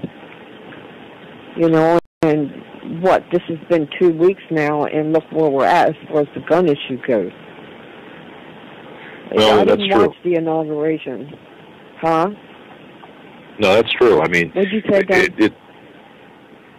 It's very true that it's obvious that Obama is moving quick in a number of areas, but the gun issue is front and center at this point. But who knows? Well, whatever else he's got. You said a few minutes ago, what else is going on? We got all these stories about the gun issue. Well, India and Pakistan's ready to go to war. You got the Indian president over there telling his people to dig bunkers. Right. And China they're getting ready to go to war. Correct. Huh? Correct. And China and Japan as well. So, right, you've got all of these other hotspots across the globe. And that's a direct result, Sheila, of the United States appearing to be weak. Exactly. So I still don't understand what all this mess is over in Africa. What is this deal with Africa? Because it's getting stirred up over there as well. That is an extension. That's an extension, Sheila, of what was going on in Benghazi. The Algerian hostage situation, that has connections to AQIM. AQIM has got connections to Syria, to Libya, and really all of Africa. And they're responsible for bringing in guns and also WMDs into South America for use in North America. So just keep that in mind. Yes. Did you see John Kerry's speech yesterday? No. Yeah, we talked about a little bit what he said, how he was going to impose Obama's vision for the world or on the world. Yeah, we saw the highlights. Anyway, I saw the highlights, but you. Well, I listened to a few minutes of him. I can't stand him. I mean, when he ran for president and lost, he didn't even have the courtesy to come out and, concede. He sent John Edwards out there to do it for him, and that pretty much said about him. But yesterday, he said the new world order like 4 times within a period of a couple minutes. So you know where he's going, with his position. So the only thing I saw that I got a chuckle at Monday was a video that Alex Jones had over on his website with the TSA was there, and all the people that came there to see the inauguration had to go through TSA just like they do in the airports. And the people were getting angry, because they were searching them and going through all the bags and whatnot. They couldn't have a specific size water and, the same crap they're doing in the airports. And, one man said, are we going to see an inauguration or are we going to jail? And I'm sitting here and I'm thinking, you know what? You made the blister on your butt, now you're going to sit on it.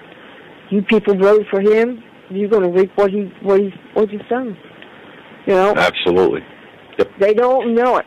They don't know it. These people sit and watch the news, clip here, clip there, and they're not really seeing what's really going on here, and it's going to get ugly, real ugly. I worry for these kids.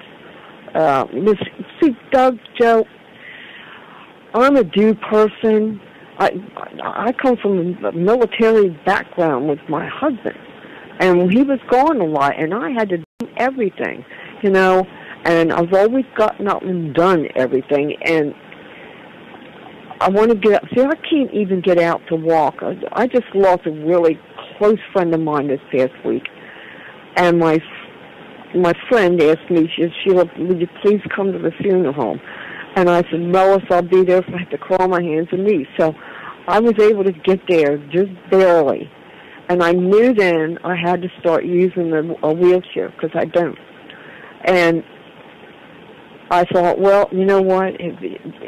With what's going on here, if I have to get my good friend Betsy, and use my wheelchair to go do what I got to do, that's what I want to do.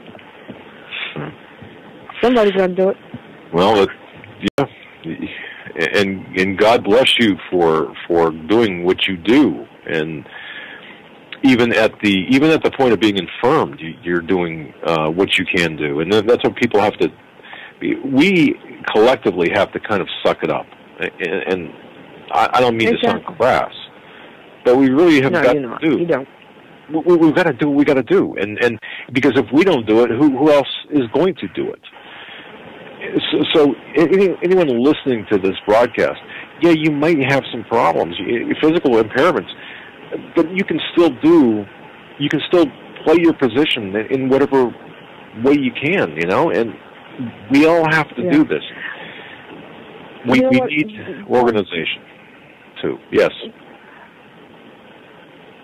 I got two ministries that I support that carries the Word of God across the globe. I support Jay Sokolow. You know, he does a lot of fighting for Christians and the abortion problems we got and the homosexual agenda, all of it. You know, I can't get out there and protest and do whatever. I have to do it with money, you know, and they're my voice, you know, and that's the way I have to deal with it. As much as I'd like to be hands-on, I just can't, you know, but I pray every day for God's protection on this house, and I know that whatever comes, He's going to be in the midst of it, you know, and He's going to help all of us. And I think about Sandy that calls you once in a while, you know. Sure. I don't know if she's living alone, but, you know, God love her, and I hope she's okay, and she's not to be afraid because God's with all of us, you know. And that email you got from Steve, what a great email. Thank you for your service, Steve. You know, I just love you guys, and it's a good forum, and we all need each other. And we know that you probably are taking a beating because of what you're putting out. And I'm telling you right now, I'm looking for the Internet to be the next thing on the agenda. You know what, Sheila? I think the Internet, and I was talking to somebody about this today, I don't think they're going to shut it down, but they're going to throttle the information. They're going to censor the information. And we've seen that being completed already through hacks on websites, attacks, so where you go onto a website and it attacks your computer. They set up fake websites. And there's a lot of behind-the-scenes things that they are doing. And there is I saw a new story out about the ability to get to your private information on your computer and cell phone through your computer in different forms, and I'll have to find that article, but that's something that we definitely will be addressing. Is there anything else, Sheila? No, that's it. I love you guys. I love everybody that listens. I enjoy listening to everybody. So you guys take care, and we're all in this boat together. Indeed we are. Thank you, Sheila, for your call. God bless you, Sheila. Thank you so much. Have a great weekend. All right. And you know what, Joe? We are all in this together. We every one of us, whether you're listening to this alone or with your family or with your workmates or whatever, we're into this together. And I talked to somebody today who said, and I forgot to tell you this before the program, Joe, but he said, you know, you guys really need to get some sort of something going where people can find you if the Internet does shut off, or somehow where you can smoke signals. Yeah, smoke signals. But we somehow coordinate, develop this system where you can have, you know. Yeah, I understand. He said, look, you're going to have to, I mean, like it or not, you're in a kind of a leadership position, so I mean, we're working on things behind the scenes and doing things, but there was two of us here, and we get sidetracked a lot, you know, with research and the information you're writing about. But we are working on other things, and it's difficult. It's slow going, but we are putting in the work, and we still have a lot of things people we have to talk with, things we have to do. There's obligations on our part that we would have to enter into to do different things too. So, you know, we got to take these things to prayer, to our families. We have to figure out, is this going to, you know, will these things work if things start to happen a certain way? Would it even matter? These are not easy decisions to make. As you know, the people who have been listening to us, we're not news broadcasters or radio hosts by profession. We got into this, and the Lord has led us to where we are today. Yep. And we're just going to rely on Him to continue to lead us in the right direction, not making any drastic changes or doing anything without that discernment. And that's important. You know, and I agree, but I worry about the people who are alone.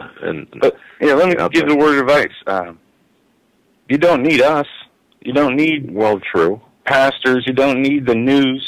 You just need that relationship with the Lord and your Bible, and you will be fine. I do understand.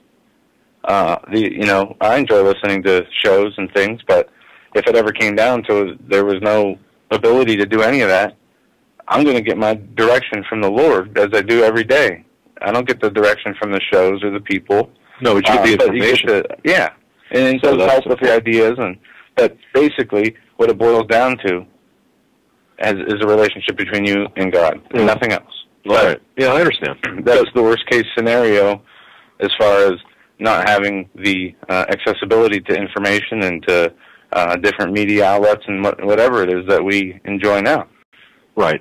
But what I think we need to do, though, and we're working on this, is to get some sort of a notification system and communication system worked up where you'll be the first to know. And we always tell people, if something happens, check our website, and that way we can schedule a time to be on the air as long as that's available to us, and give you an update. For example, if something does happen in Israel or the Middle East or whatever, we'll be there to provide you the information in real time. So, but we're also working on the shortwave aspect of things. We're also working on the terrestrial syndication part of things. That's coming. A whole number of different ways. And we're also looking toward a more 1980s or 1970s style set of communications, kind of like Alex Jones, the way Alex Jones has done, taking it to print. We're also looking at some things there too, just because we always want to be relevant. We always want to be able to give the information out without. So if one thing is cut off, we can rely on something else. A system of redundancy. That's what we're looking at. All right, we're going to move on. We're going to go to, I think this is Donna. Donna, you're live on the Hagmann and Hagmann Report. Hello, guys. How are you? I'm glad you're feeling better, Doug. Thanks. My comment, I'm one of those I'm all alone people. As far as my family, I'm completely alone because I became a Christian. There it is. See, because you just said because you became a Christian, your family kind of has abandoned you or shut you out. Well, yeah, they talk to me, but they're very standoffish. And then they have all these rules like we can't talk about it. But then if they bring it up, and like my son and I got in an argument, he brought it up. And I, stood my ground. I believe in the Lord Jesus Christ. And he wanted to debate it, and I said, this isn't the time or place. But you agree we shouldn't talk about this. And then he hung up on me and hasn't spoke to me since. It's pretty harsh. Anyway, yeah, but I love the Lord, and that's the most important thing. All I can do is pray and hope the Lord touches his heart. That's all I can do. And that's it. I do have my aunt, so that's good. But as far as like you were saying about like-minded people, I do, store food. Like you said, I'm preparing. Okay. And it would be nice if I knew people in the area. I live in Pueblo, Colorado, but I don't. People are. It's just different these days. My aunt and I were talking about that the other day. She's in L.A., and I said it's not like the old days where. People don't know their neighbors. Everybody seems to be afraid of everybody. And you go to church, and it's like... You're in the area of Stan and Holly Dale. Okay, just to let you know. Stan and Holly... Okay, so that's that's something to think about. You're not too far away from them. Holly Dale wrote the book Dare to Prepare. Very good people. Something to keep in the back of your mind. Like-minded people. Okay, so you're in close proximity to the Deos, and that kind of gives you an idea, and it gives others an idea. This is what we're talking about. We can hook you up in a sense. When things do go really bad, some people in the area where you can, not be alone. So go on, Donna. I didn't mean to interrupt. Oh, I forgot my train of thought. Go to church. No, the church is not talking about any of these issues. including the issues Steve talks about, which I think they should be talking about, because just from Tom Horn's work, that the DARPA's doing it. I mean, this isn't the genetic stuff and the super soldier program. It's not like it's hidden. It's very easy to find the information. Tom Horn did extensive research proving that it's happening, and you tried to mention, we need to talk about that. And then, of course, Pastor talks about not using the computer because it's evil. I'm like, well, it's not really. I guess if you're looking at porn, probably, but if you're looking for research and to be educated, I think it's a very good tool. Oh, by the way, my computer's fried. I have to do it on my cell phone. Did we do that, or what happened? I don't know. I had it serviced like 3 months before, and I was in California. I had it completely serviced. Came home, was doing research, using your show, listening to Steve Quayle's show, and one day it just, and I took it over, and he said, "Well, your internal things are fried." I said, "Well, I just had it serviced. How could that be?" But anyway, don't know. So I got to get a new computer. I just thought that was funny. It's not funny because it costs money, but interesting, yes. I guess. I had questions about. I do know that from Act from America, and then the questions I was asking at the Christian conference I went to about the Muslims coming into the country from Mexico. Because everybody's focusing this whole immigration, like my aunt was saying, oh, they're letting all the Mexicans in, and I had to educate her and let her know that that's not really what's coming in. And happened to run into a guy at conference who lives in that area, and this is a very big possibility that they could, I think they do have stuff in this country. I'm not going to kid myself. One of the other things you guys talked about last night, that some lady mentioned that if something happened to Obama, Joe Biden would be president, obviously. And then I think she was making reference to it. I thought of that movie, The Tail That Wags the Dog. Do you know what I'm referring to? Yes, we do. Movie, The Tail That... Okay. Wags the Dog, right? Yeah. And then, of course, he popped back up. Everybody's already hailing him anyway. The point is that... there would be riots in this country if that happened, you do know, because it's such a black-white racial division everywhere. And I think that was one thing that she didn't talk about that I thought would probably definitely happen if something like that happened. There would be a huge wave of crime, and look what happened after Dr. Martin Luther King. And I think that's something that would happen, and I wanted to add that in there. I don't know what the ramifications would be of that, but anyway, I thought I was listening last night, and then she kind of forgot to mention the part about the riots. And would that be a way of, if that sort of scenario that they spoke about last night happened, would that be a way of creating such a what is the word, a frenzy of violence everywhere that they could bring in their martial law? And then, of course, if he pops back up and is hailed as the whatever. Anyway, just a thought. I don't know if it has to go that far. I mean, I could just see an attempt, let's just say, and talking hypothetically here, let's just say an attempted assassination on the president, okay? Let's say that did happen. And they caught, for example, a right-wing militia member guy that was Christian. Behind the blood. Christian, thank you. What else could we, let's see, a Christian, and when they caught him, he was carrying a Bible and a Bushmaster. What else could we have him carrying? He probably had an Aryan Nation tattoo on his back. Okay, yeah. So, anti-UN bumper sticker on his car. And let's say Obama wasn't... No, just a bumper sticker that says he doesn't like abortion. Forget the tattoos. Yeah, okay, there you go. And let's say Obama escaped injury.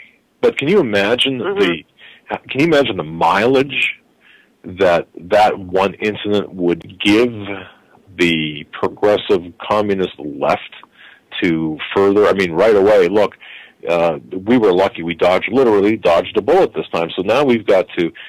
Everybody's got to, and they would demonize the right. They would, or the conservative movement. And the Christians, right? They would demonize the Bushmaster. Of course, that's already happened. They would, and of course, they would use that as the springboard for even tighter and more immediate and more draconian laws against guns. So it wouldn't even have to be Not to mention, there would be. I think there would be riots, though, too. I think there would be major riots. Oh yeah, that's right. And let's see, he's got a copy of the book by I'm trying to think of the name of that book now, Silas Marner. Catcher in the Rye or something. I don't know. Anyway, that's right. So could something like this be set up? Absolutely, it could. Especially if they lose mileage on the school shooting from Sandy Hook. If that, peters out, if that begins to peter out, they bring something new out, perhaps. And again, I'm just talking and speculating possibilities. But boy, the rioting, you're right. The rioting would be there. It would be horrible. Yeah, because So it would be. And so combine that with the economic possibilities, the crash, the dollar crash. Any one thing could set us back. And I think we're headed in that direction regardless. I do too. And the only question, we need to have answered is, are we spiritually ready for that scenario where we will have to rely on our faith to get us through the troubling times? And we have to get there spiritually. All the physical preparedness in the world isn't going to help us if we don't have the discernment to know what to do in those times. Exactly. Well, that's what my aunt and I prayed about. I was crying yesterday all day. I called her. We sat and had a long prayer about, basically prayed that the Holy Spirit would touch those of our relatives that won't, able to, that can't hear us because they're, the devil won't let them hear us. So we just prayed about it, that the Holy Spirit would do that for us because we've done all we can verbally. And that's where we've been. Our prayers have been lately. It's just calling each other and having these prayer sessions on the phone because she's in L.A., so and she's the only relative I have that's Christian. And that's what we've been doing. And hopefully through that, I know through that because he can do anything. And that's what we're going to keep doing. As far as, I don't know when this economic thing, if that's the way they're going to do it. I have no idea how they're going to do it. That it looks, it's a growing possibility to me. It looks like this could come down as early as, March, end of March, around that time period. You know what, Donna, while we're on the air here, I just received an email from Laura. It kind of reminds me of your situation, Donna. She writes sadly, guys, I too, like Clark, was rejected by my entire family when, at 19 years old, I became saved by Jesus. I was raised by a devout Catholic family. I still have no relationship with any of my siblings. I have had a few positive encounters with my parents in the last couple of years, although after 18 years, they still will not acknowledge my relationship with Christ. It doesn't stop me, though. Bless God. And that's from Laura. And so that it kind of sounds like, Donna, you're not in this, no one's alone in this. It seems like we all have our situations. No, it's my love for Jesus that keeps me going. I'm a sinner. I'm not the most perfect Christian in the world, but I do love the Lord Jesus, and that's what keeps me going no matter what. So I tell myself, nope, I'm not here to please other people. I'm here to please the Lord Jesus Christ. That's who I'm going to spend eternity with. That's who I want to please. That's right. Anyway, I just, I am sad for other people. They don't see it, and it does make me sad. And when I try to educate, even aside from the religious part of it, try to educate my, family, they don't want to listen. I usually get the standard response is, I don't want to hear about it. I just want to watch TV and watch good stuff and be in a good mood. And that's the standard response I get. No, I just want to watch TV, watch a movie, feel good. I don't want to listen to what you're saying. There's nothing I can do about it, so I'm just going to watch a movie and feel good. And you really should stop doing that. You should just live for today and feel good. That's a bad place to be. I'm just telling you the stuff I'm getting. This is the kind of stuff, and you try to educate. This is what they tell me, and it's like, okay. We see it. Yeah, we see it with people ourselves every day. And it is just all we can do is pray for those people. Yeah. Yeah, that's what I do. I pray for them, and it would be nice, to have. It would be nice to have a husband, but my husband decided to trade me in for the new model. So okay, not much you can do about that. It is what it is, and I'm sure God has a plan in it. I just can't see it right now. I'm going to get a new computer now. There you go. That's good. That way you could keep in touch with us. Yeah. So, you guys, God bless you guys, and I'll just keep hanging in there. And I do have a question. Should I get my money out of the stock market? Oh, yeah. Personally, look. I'm not rich, but I do have some money in the stock market, and I was wondering. I talked to my stockbroker, and I'm like, I think I want to cash out, and he was trying to tell me, oh no, things are going to get better. It's just a setback. It's just a setback, and it's just a setback. And I'm like, well, I don't know. I'm starting to feel kind of like funny about it. I don't have any money, but yeah, we don't have any stock market investments. But one thing I'll say, if it was me, and I had money in a stock market, and any kind of a thing that is attached to the paper money, as the QE3 is printing money to the point where our currency is worthless, assets, things that you would need, things that are tangible and hold value, is where the only place I would put my money right now, personally. Yeah, and Donna, I would say this: if it were me, okay, now I'm closer, I believe, closer in age to you than Joe, or I'm not sure, but anyway, look, I would never, if I had a 401k or any type of investment, I would not have it. I would have, my theory is this: if you cannot touch it, guard it with a rifle, see it with your eyes, and physically possess it, you don't own it. And now, having said that, not knowing if you've got $50 or $50 million in the stock market or whatever, it doesn't matter to me. The principle is the same. When the crash happens, and when people are, that money will disappear. Yes, it's gone. Look what happened with MF Global. Yeah. Ask your man, your stockbroker. Ask him about MF Global. If it's so safe. Oh, I told him to watch. I made him go watch her, Ann Barnhart. Oh, okay, good. He came back. I made him go watch her, and then he doesn't believe her. Well, what's there not?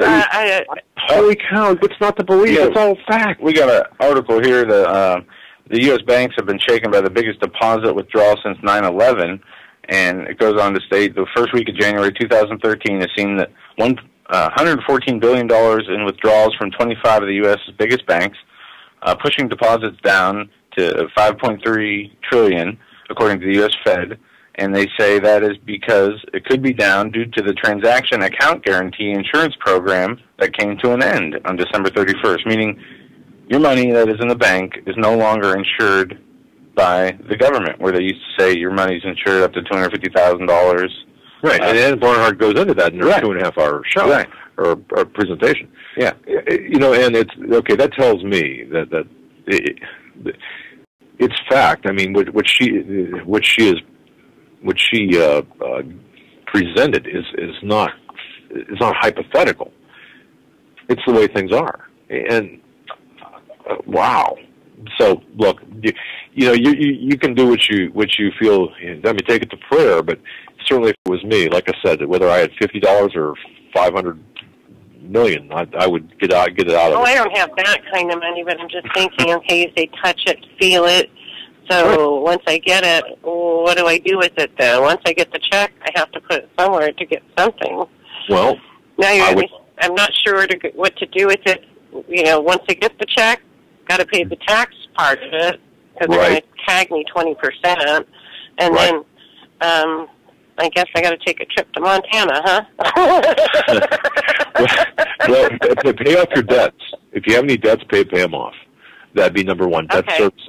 That to me, I mean, look, boy, I'll tell you, please don't send me emails, people. For debts and at the same time, where we're at right now, food.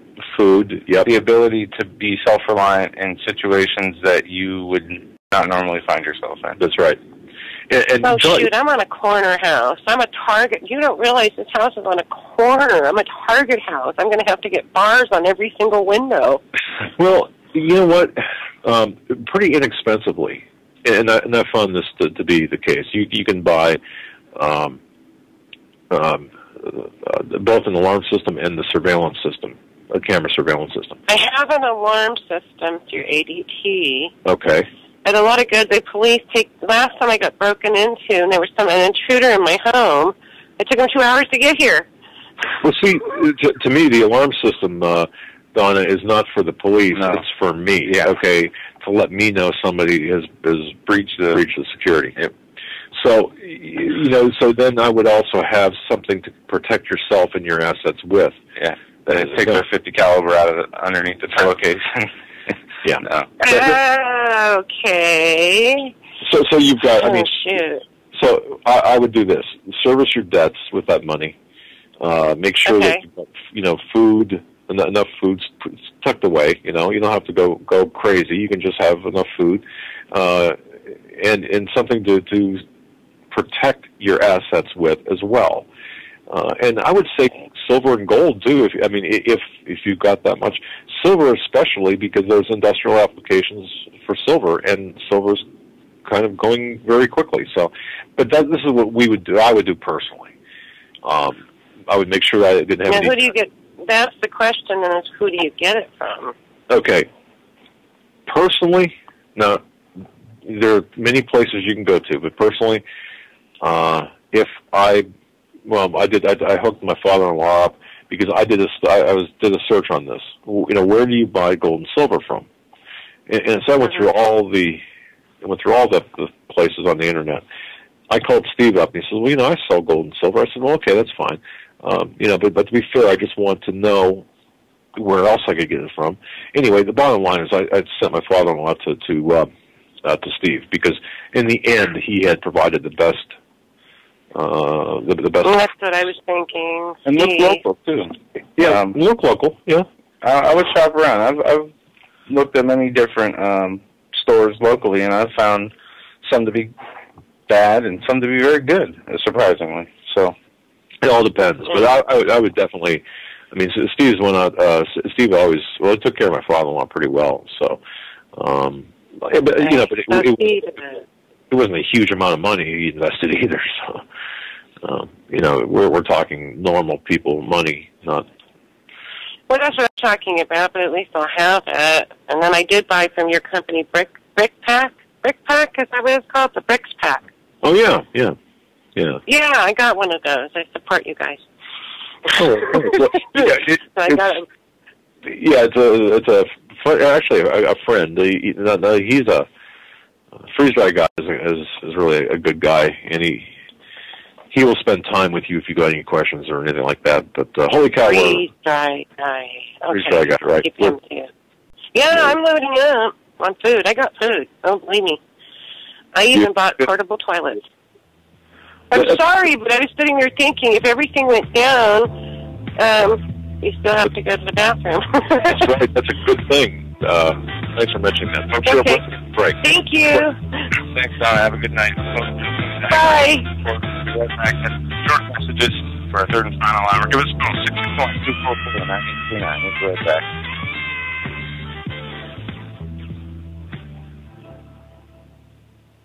If you are stumped, you don't know what kind of gift to give to a friend or a loved one, I'm telling you, you must go to 4physics.com. That's the numeral 4, PHYSICS.com.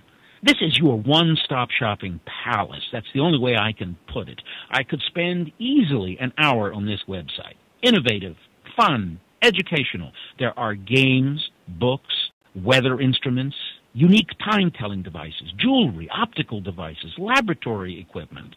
Let me give you an example. We all know we can tell time with a sundial. You've seen those advertised. Did you know that you could tell time by the stars? At 4physics.com, you can buy a horologium nocturnum. This was a navigational device used in the 15th century by navigators at night to tell time by the stars. It's beautifully crafted in the shape of a pendant made of bronze and pewter or gold and silver. Absolutely a stunning gift. I would be proud to give it to anyone. You must go to 4physics.com. Even if you're not stumped, that's 4physics. That's the numeral 4, PHYSICS.com. It's your one-stop shopping palace. Any problems that you have, I don't know what to get Grandpa, I don't know what to get my loved one, that's unique, you will find it at 4physics.com. Please take my word for it. Go to the website, but give yourself a lot of time because you're not going to want to leave. 4physics.com. Survival of the fittest. In any and all situations, survival is your number one priority. That requires being tough and thinking smart. And the folks at Freeze Dry Guy are going to help you do just that. They have the long-range patrol ration entrees, what they call the Brick Pack. When you're in survival mode, it is absolutely the best item for your survival pack or bug-out bag. You can go farther, faster, and carry more food with the LRP cold weather ration entrees. Not only do these long-lasting, durable entrees help sustain you or your family through the harshest environment or situation, they are by far the most delicious of their kind. No contest. With a variety of tasty entrees, you can't beat the LRP Brick Packs. Let Freeze Dry Guy help you in your survival situations. Go to freezedryguy.com. That's freezedryguy.com. Or call 866-404-3663. That's 866-404-FOOD. You better wake up fast and listen to this, America. The Obama campaign has launched attack squads disguised as truth teams dedicated to intimidating and silencing all political dissent carried over the internet that criticizes the Marxist Obama. Truth squads specifically focused on covering up Obama's endless trail of lies, corruption, and subversion, and using the Gestapo power of our own government to police and censor the internet and shut down websites that dare to carry the real truth about Obama's Marxist coup. Remember the names of these Gestapo-style agencies that work right there in your neighborhood. KeepingHisWord.com, KeepingGOPHonest.com, and AttackWatch.com. KGB, SS, and Gestapo-style police-state gangster organizations at work to silence the important voices of patriot dissent, some of which have already been shut down by Obama's orders. Adolf Hitler would have been proud. We're the 21st century Tea Party patriots.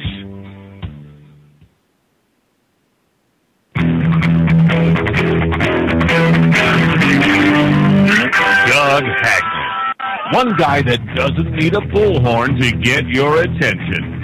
You want answers? I want the truth! You can't handle the truth!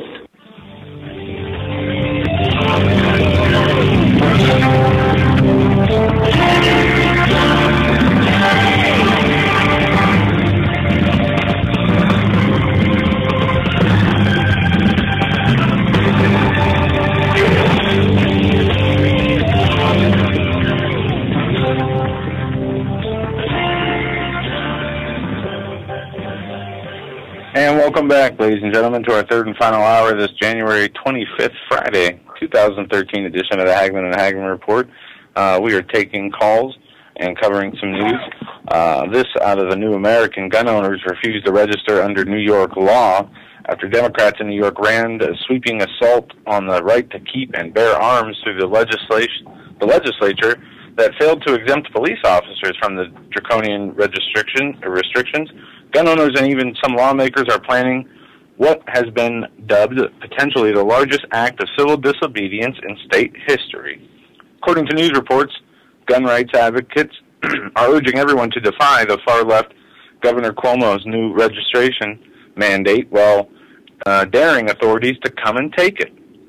Analysis says the legislation passed in a frenzy last week in the wake of the Newtown shooting represents the most brazen infringement on the right to keep and bear arms anywhere in the nation. Among other points, the so-called SAFE Act seems to limit magazines to just 7 bullets, require virtually all the estimated 1 million semi-automatic rifles in the state to be registered with authorities, mandate reporting of patients who express indications that they may have thoughts about hurting themselves or others by doctors and more. Aside from the unconstitutional, experts on gun violence also point out that the draconian schemes are a bad idea. Studies have repeatedly shown that more guns lead to less crime, and the phenomenon is obvious across America.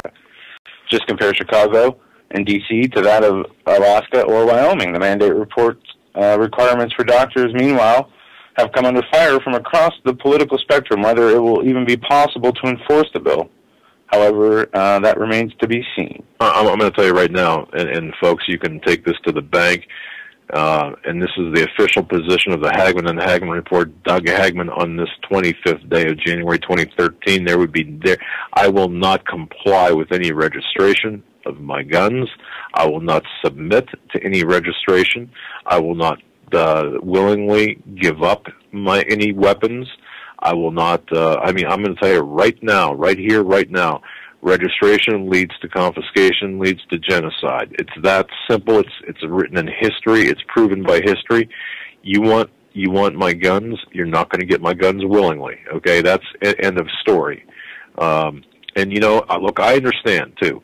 And let me just say this one more time. I understand how people in different forums, they say, well, when they come for my guns, gee, I sold them, 5 years ago, or I lost them in a boating accident, boy, chuckle. Okay, no. Look, they're not coming just for your guns. They are coming for you. It's you that they're afraid of. It's you, the gun owner, the independent thinker, the person that presents that speed bump in the road to their ultimate destination of global governance and complete submission. It's you they're after, in addition to your guns. But I'll tell you right now, I will not.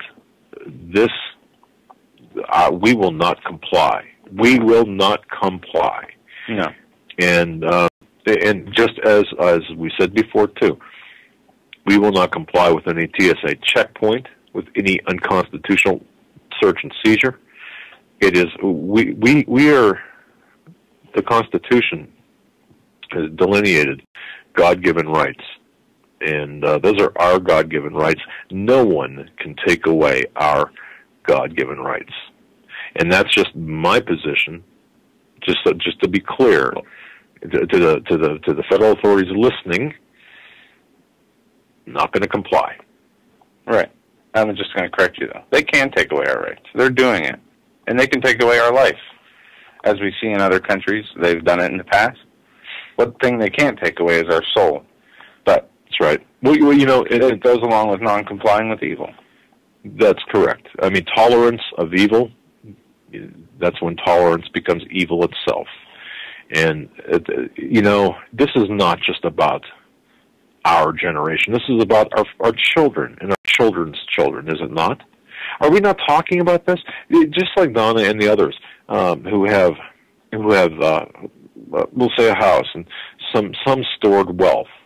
This is about maintaining, at least attempting to maintain, that level of wealth or of money or of sustenance that you've earned. It's a representation of your life. I mean, this is your lifeblood.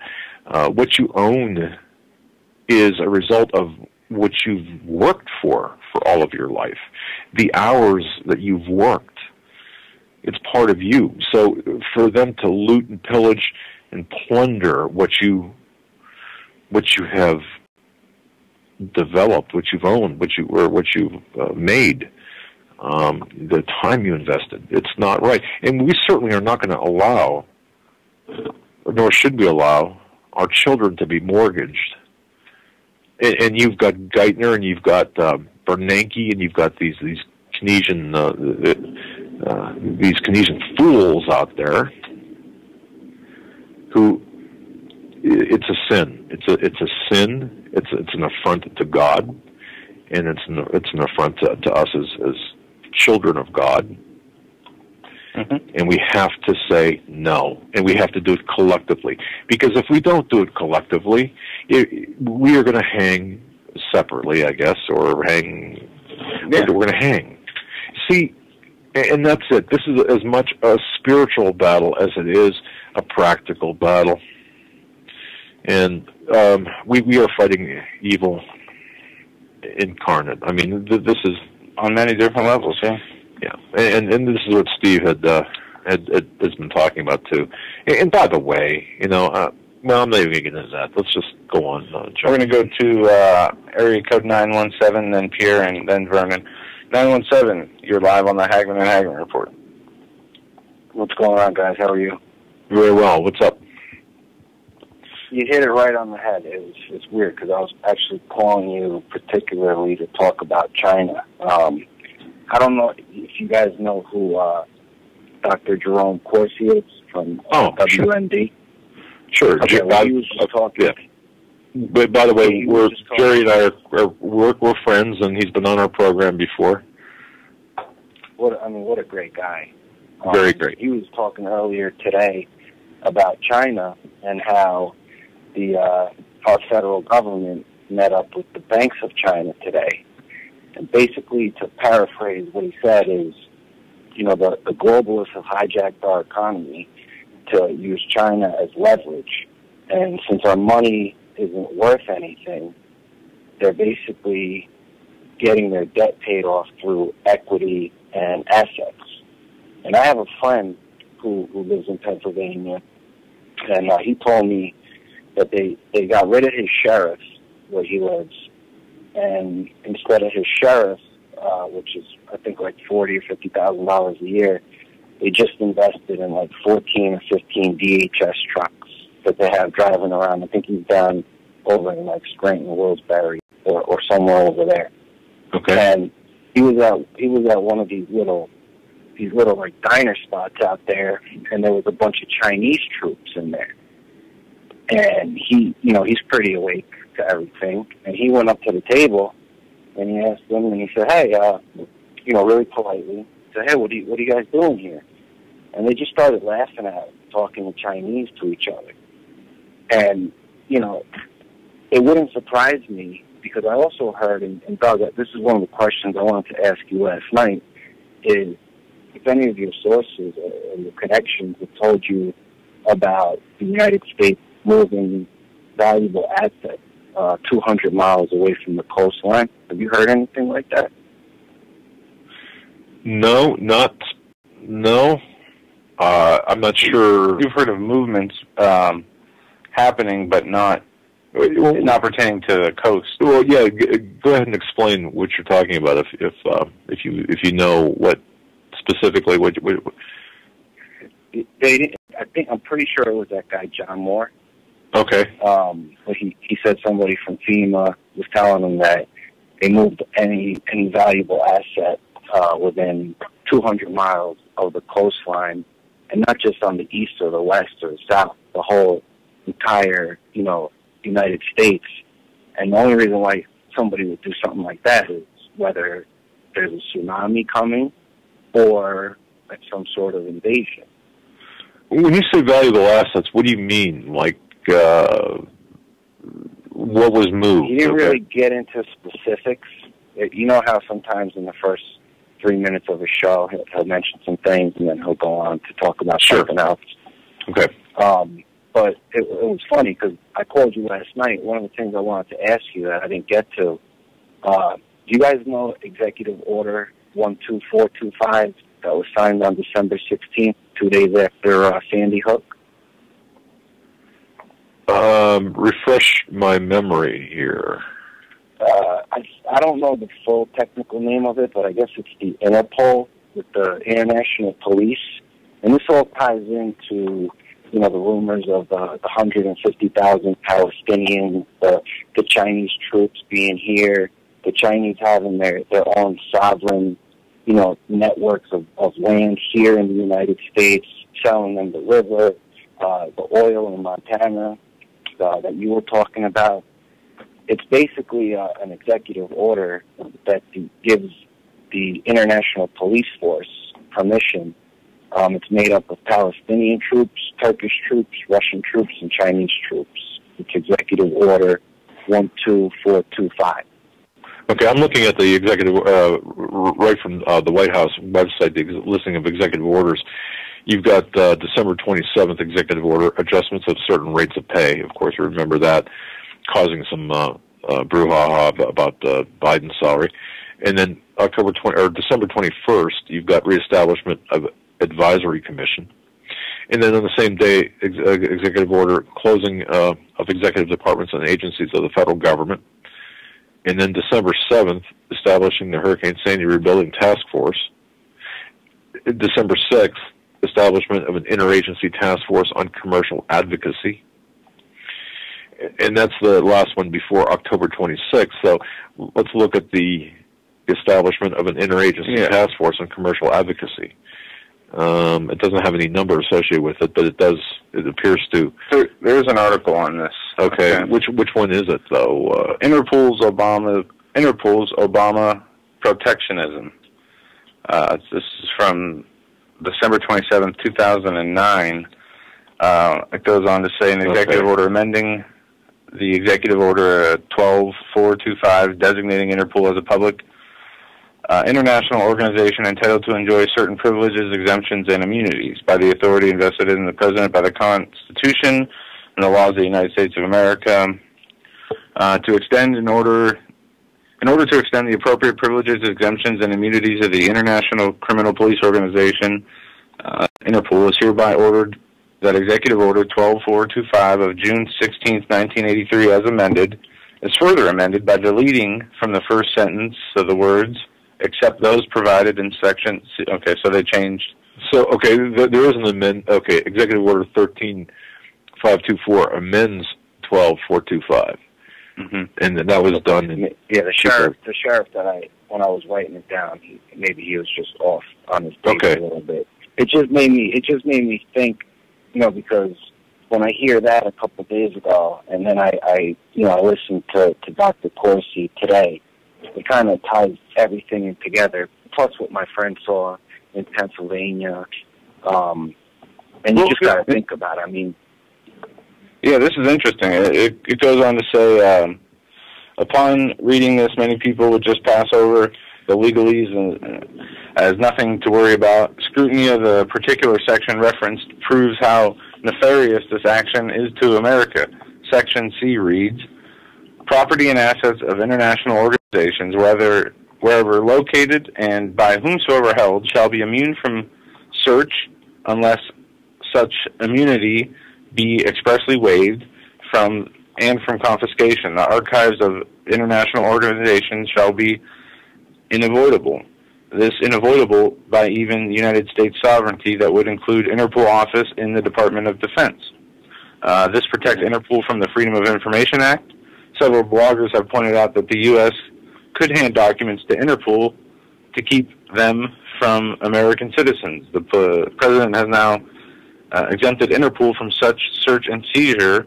This places Interpol above the FBI, CIA, and the Constitution. Oh, okay. I see what you're talking about, caller. All right, and Joe, I see what you're talking about. I know that this was the subject of a Snopes review, and of course, Snopes being a George Soros-funded organization, husband and wife team, who I... Never mind. But yes...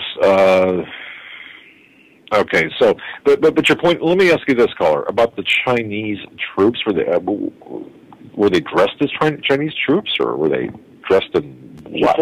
He said that's what I asked him. I said, I mean, were they wearing Chinese military outfits? And he said they were just really. I mean, you could tell they were military because they had these weird he's a Marine. He used to be in the Marines, and he said they just had weird camos on.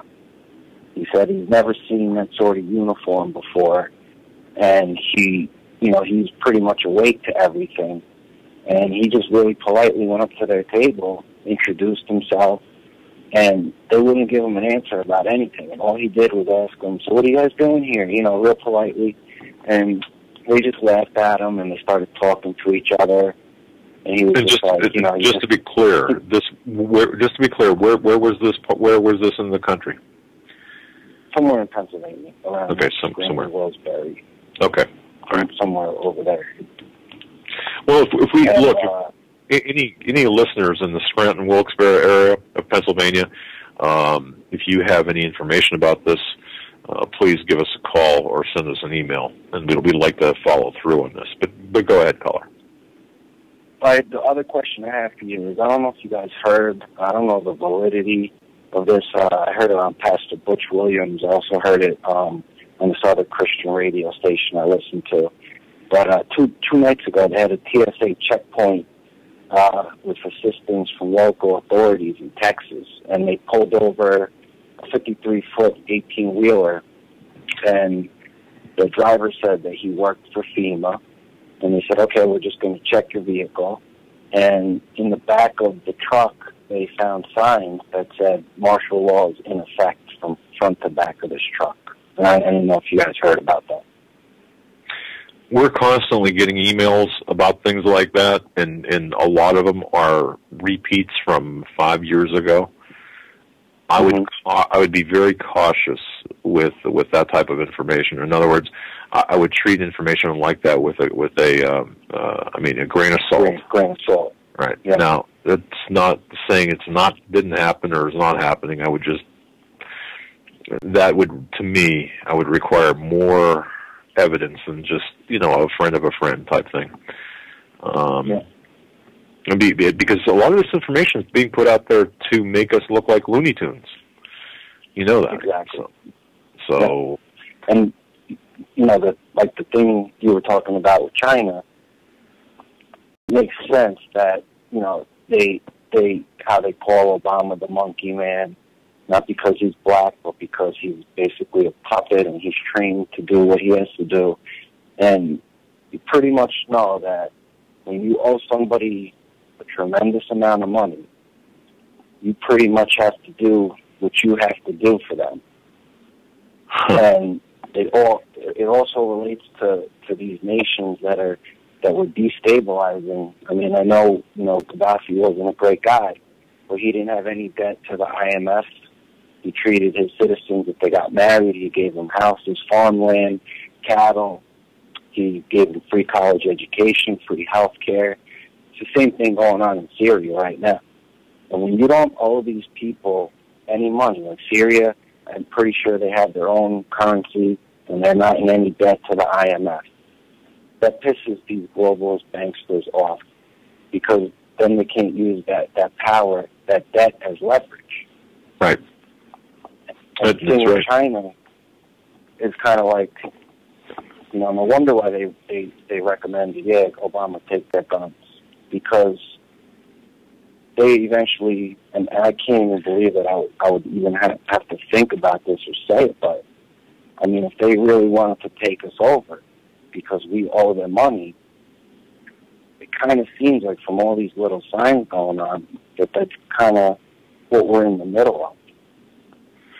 Well, yeah, but the caller, I just want to say this too, and how much sense would this make, and to the listeners as well. Let's say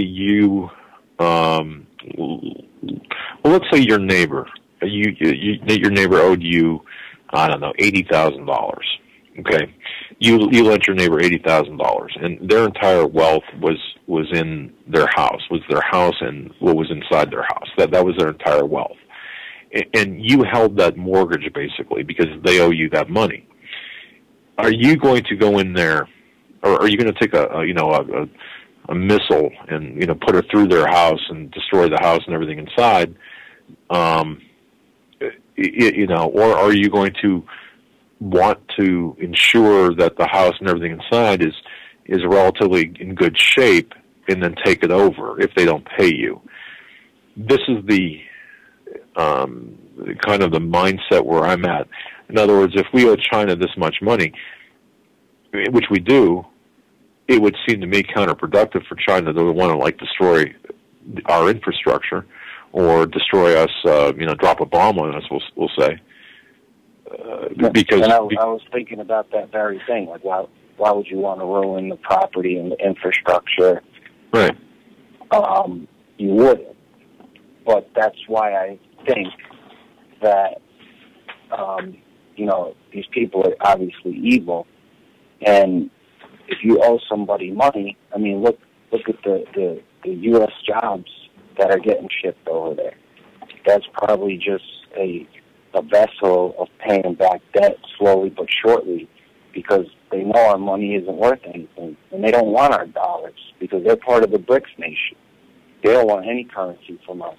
They want valuable assets. They want property, and they want natural resources, and they want jobs so that they could profit off of that. You know how China is with it's like communism with a little fake facade of capitalism mixed in. For the rich people, the real powerful people, they get to do what they want, and then everybody else below them suffers. So it kind of makes me think, like, why are American cars being shipped over there, and they're making them over there? How come everything on the shelf and every corporation in America, Walmart, Home Depot, Bye Bye Baby, everything is made in China? Right. I mean, what can you get in America? You can't even get an American car that's made in America anymore. It's very difficult to find anything made in America. But I'll tell you one thing. This is one thing that our family is consciously doing. If we have the opportunity to purchase, if we need something, because we're down to the point of we don't buy anything unless we need it. But if we need something, we try to make sure it's made in America, or buy it from an American corner store type thing, like a local hardware. Yeah, I support buying locally more than anything else, right, even if it costs a couple extra bucks here or there. Because what's the point of supporting Walmarts and these places that are using your money against you, partnering up with the Department of Homeland Security, refusing to give you services because of how the government believes, like selling ammunition and such. But yeah, exactly. Well, good points. All good points, caller. And certainly we're putting that call out again to anyone in the northern part of Pennsylvania around Scranton, Wilkes-Barre. If you have seen the presence of Chinese troops or whatever, paramilitary people, let us know. Drop us a line or give us a call, because we want to follow through on that a little bit more. Yeah, we're going to move on. We appreciate your call, and God bless you. You have a great weekend. Interesting. Very good. We're going to go to Vernon. And we're going to go to Pierre. Vernon. Hey, gentlemen. Thanks for holding. holding. Everybody doing? Very well, Vernon. You're looking spiffy, man. I wish. That was a very interesting call, because I actually had called in about when you first started talking about relationships and sharing the Lord Jesus Christ. But I have to speak on what the gentleman was just talking about. There has been reports that I've heard. How true they were, I don't know. But like he was saying, up in Scranton, some people were reporting activity of Chinese troops. They was reporting that around the same time they was reporting that there's a compound somewhere in Texas, and also that certain, I think it was 50 acres of land somewhere in the Midwest. Chinese were on our soil, along with Russia out in the Midwest. So I don't know. But, I don't know either. We get a lot of reports of this. I know they train foreign troops. They train with foreign troops on American soil. Who stays and who goes? Right. How do you even know? They could be wearing American uniforms and staying at the bases. I mean, until I see proof of long-term troops of another nationality living in American bases. I don't doubt they're here. I know through the UN and. I mean, more than the cross training. You mean? Look, Yeah. There is that cross training aspect of things. We understand that, but is there something more than that? I know a lot of those troops that you're talking about has to do with the UN UN troops. Yeah. That come in and train on our soil, but usually they're Italian, French, pretty much our allies. I never really heard of any like Russian troops. I mean, here it is. We're sitting out in the Gulf, locked and loaded. You know, Russia locked on us, and we're locked on Russia. Now, Obama is talking. You know, they're talking about Obama has focused his attention in the Pacific because of what's going on out there.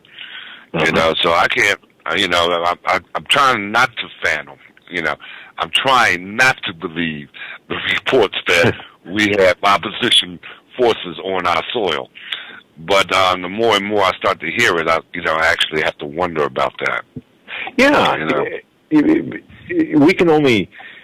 It's one thing to get the same report over and over again, and it's another thing to get multiple reports unsubstantiated. But when you start getting reports from all different parts of the country, from different sources, right, you got to wonder, okay, what's going on here? Now, again, that's not to say that they're all true. Even if half are true, then that's still disconcerting. Yeah. But either way it goes, you know, because I heard you were talking about, you know, that little scenario, somebody owed you money and would you nuke their home. But we have to keep in mindset too, Doug, that we're dealing with a mentality where they want to destroy 2/3 of the population. Bill Gates even came out and told you, you're not sustainable under Agenda 21. You know, so I would, you know, and being that they, you know, are Luciferian, you know, I wouldn't put nothing past them, type thing. But I go along with you on one thing. Come and get it. That's right. Thank you, Vernon. I mean, see, we have to stick together in this respect because that's you know, we're not looking to take the battle to them. I mean, look at the Battle of Concord and Lexington and how that played out.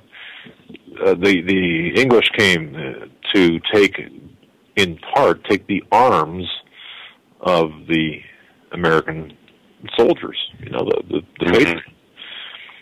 And they did everything in the power. You know, you wait until you're fired upon, so you don't lose the moral high ground.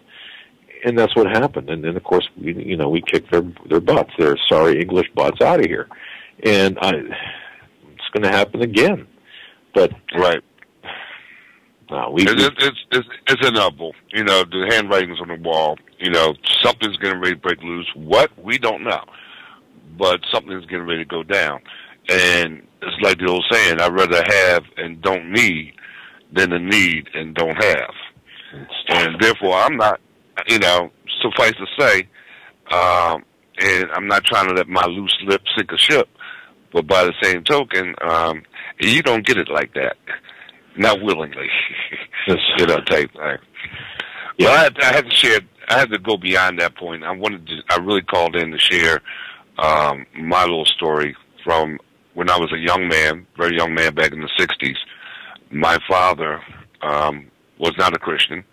My mother was introduced to the Lord Jesus Christ when I was not even in my teens yet, and I followed right behind her into the church life. And my father gave opposition throughout my entire life. I was in odds with my father all my life because of the fact that my mother and I were part of this, you know, church.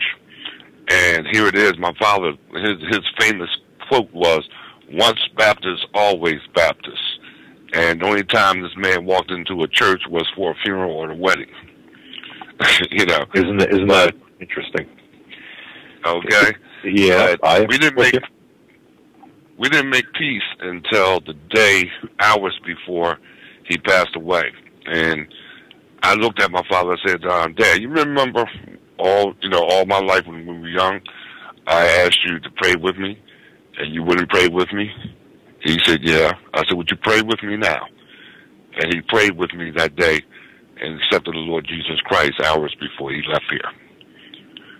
Oh, and I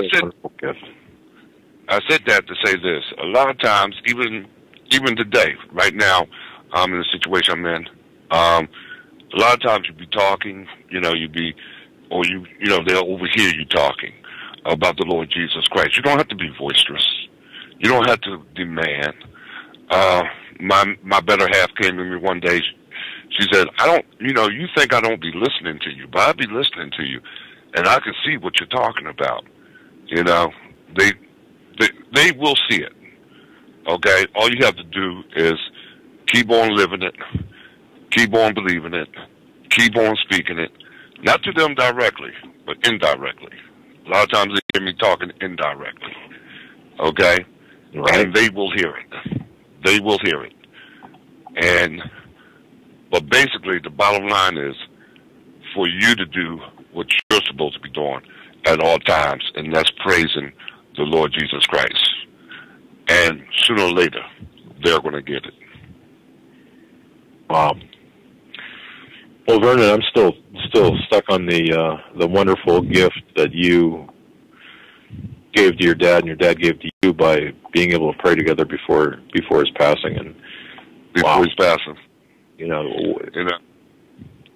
Wow. But I'm telling you, Doug, when the Lord has His hands in the package, you come out with a pretty, and I hate to say it, but this way, but it's tied, it's bowed, just as neat and folded, just as nice package, because in Him is perfection, but only in Him. And when you're in His arms, when you're in His will, those around you are going to come into the fold. That's my prayer. Well said, Vernon. What a wonderful prayer indeed. I mean, well said. Well, that's why you're the man. Hello? Yeah, we're here. We're here, Vernon. But okay, I thought I was losing you for a second. But basically, I just wanted to encourage everyone. I heard one young lady talking about her sons where, he get angry. Don't say nothing to him. Take a little track and leave it in the bathroom or leave it on the dining room table and walk away. I guarantee somewhere along the line they're going to pick it up. Right. Somewhere along the line the message is going to get through. Yep. That's a good way of doing it.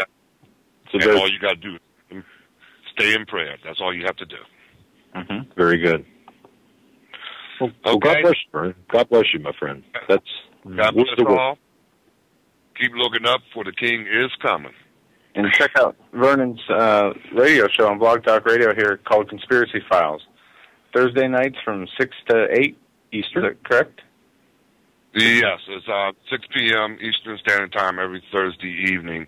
And, I'm glad you mentioned that, Doug, because you mentioned trying to get all the talk show hosts together. I'm still looking for you to, get everybody together, and let's bring the talk show hosts all into the conference room because we desperately need that meeting. Yeah, we do, Vernon, and what we've got to do is we've got to get together, all of as many people as we can, have everyone leave their own individual agendas at the door, before we come in. Right. And let's talk about how we can best serve all of our listeners, exactly. and best help them, and especially as the times get rough. We need to do that. So we'll be in touch, Vernon, to be sure. It's just it's so crazy. I do have your home number. If I can call you tomorrow, I'll give you a call, and we can make a schedule and go from there. All right, my friend. Okay, sir. Very good. So Thank God you. bless everyone, and keep looking up. Take care, Vernon. I got a real quick, Joe, here. I just want to mention this. Got an email from, real quick, Obama redefines liberty to mean government compliance. And this was posted by a gentleman by the name of Gary DeMar, and I want to thank you, Marianne, for sending this to me. Let me read this real quick because I think it really has a point to it that everyone really needs to hear. This gentleman writes, when I went to visit my mother yesterday, her TV was stuck on President Obama's inaugural address. It was painful to listen to. Fortunately, my 90-year-old mother is hard of hearing. I came in on this line from the address. Quote, being true to our founding documents does not require us to agree on every contour of life. It does not mean we will all define liberty in exactly the same way or follow the same precise path to happiness. You and I might define liberty as being able to keep the money we earn. Obama and friends may define liberty as taking money that you and I earn and giving it to people who have decided to live in terms of government generosity. He said as much, quote, for we, the people, understand that our country cannot succeed when a shrinking few do very well and a growing many barely make it. Why aren't the people doing well? Because Obama defines liberty in a way that was different from the founders he referenced in his address. Some time ago, I was listening to Alice in Wonderland, a Walt Disney read-along book and tape, with my oldest son, who was 3 at the time, and came across a rather insightful commentary on the nature of political power. Alice is confronted by the Queen of Hearts and is asked if she plays croquet. By the way, I never got Alice in Wonderland. I just never got it. Okay, Alice answers yes, but insists that she cannot stay to play because she's trying to find her way. Your way, bellowed the Queen. Always here are my ways. Off with her head. After locating the scenes in the original Alice in Wonderland books, I found 2 stories. Alice's encounter with the Red Queen and her trial before the Queen of Hearts. They're merged in the abbreviated Walt Disney book and tape. The Red Queen maintains that all ways are her ways. I don't know what you mean by your way, said the Queen. All the ways here belong to me. The individual must sacrifice his ways for the good of the state. Individuals are made to feel guilty for having private initiative. Any productivity that makes for an equal society must be given up for the good of all. The Queen of Hearts, a political cousin to the Red Queen, had a simple solution for those who disagreed with her policies. Off with their heads. When opposition arises, supposed or real, the only solution open to the despot is forced compliance to the new definitions.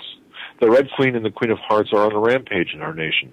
Those who do not play croquet with them will find the refrain, off with their heads, spoken with clarity and regularity. There is a grab for power in our house of cards. How do tyrannical governments get into power? Well, it's a slow but deliberate process. The goal is to change the way people think. One way to do this is to change the rules of the game, even down to the definition of terms. Again, Lewis Carroll offers some insights. I don't know what you mean. I don't know what you mean by glory, Alice said. Humpty Dumpty smiled contemptuously. Of course you don't. I tell you, when I use a word, it means just what I choose it to mean, neither more nor less. The question is, Alice, said Alice, whether you can make words mean so many different things. The question is, said Humpty Dumpty, which is to be the master. That's all. For the despot, power is all that matters. Words and what they mean, what they can mean, are used to shape new opinions. And if you think about that, that's what's going on in the world today, in this country today. Mm-hmm. Oof, very good. Interesting. We're going to go to Pierre. He's been on hold for a while. Thanks for holding. Pierre, you're live on the Hagmann and Hagmann Report. Hey, Doug. Hey, Joe. Hi, everyone in the chat room. How are you guys doing? Very well, sir. Okay. I know time is short, so I'm going to hit up on some things here really quick, and then I guess we can just do Q&A. Doug, Joe, are you guys aware of an article that was posted by the Examiner.com? It's titled "The Effort to Abolish Local Sheriffs, a Stealth Federal Power Grab"? Yes. Yep. Yes, we are. Okay. And you know, like, say, for instance, in Delaware, who the state attorney general is there, right? In Delaware? No, who? Yeah. Biden's son? Listen, I'm only going to go three little paragraphs on this. You guys will all get this, and I'll put the link up on the chat room. Okay, go ahead. This report has been quietly making its way around the alternative media under the radar screen concerning a Delaware legal decision to strip county sheriffs of their arrest powers in the state. The mainstream media has not reported the story, but the son of Vice President Joe Biden, who serves as Attorney General for the state of Delaware, has issued a mandate to county commissioners, informing them that sheriffs in the state's 3 counties no longer have powers to arrest.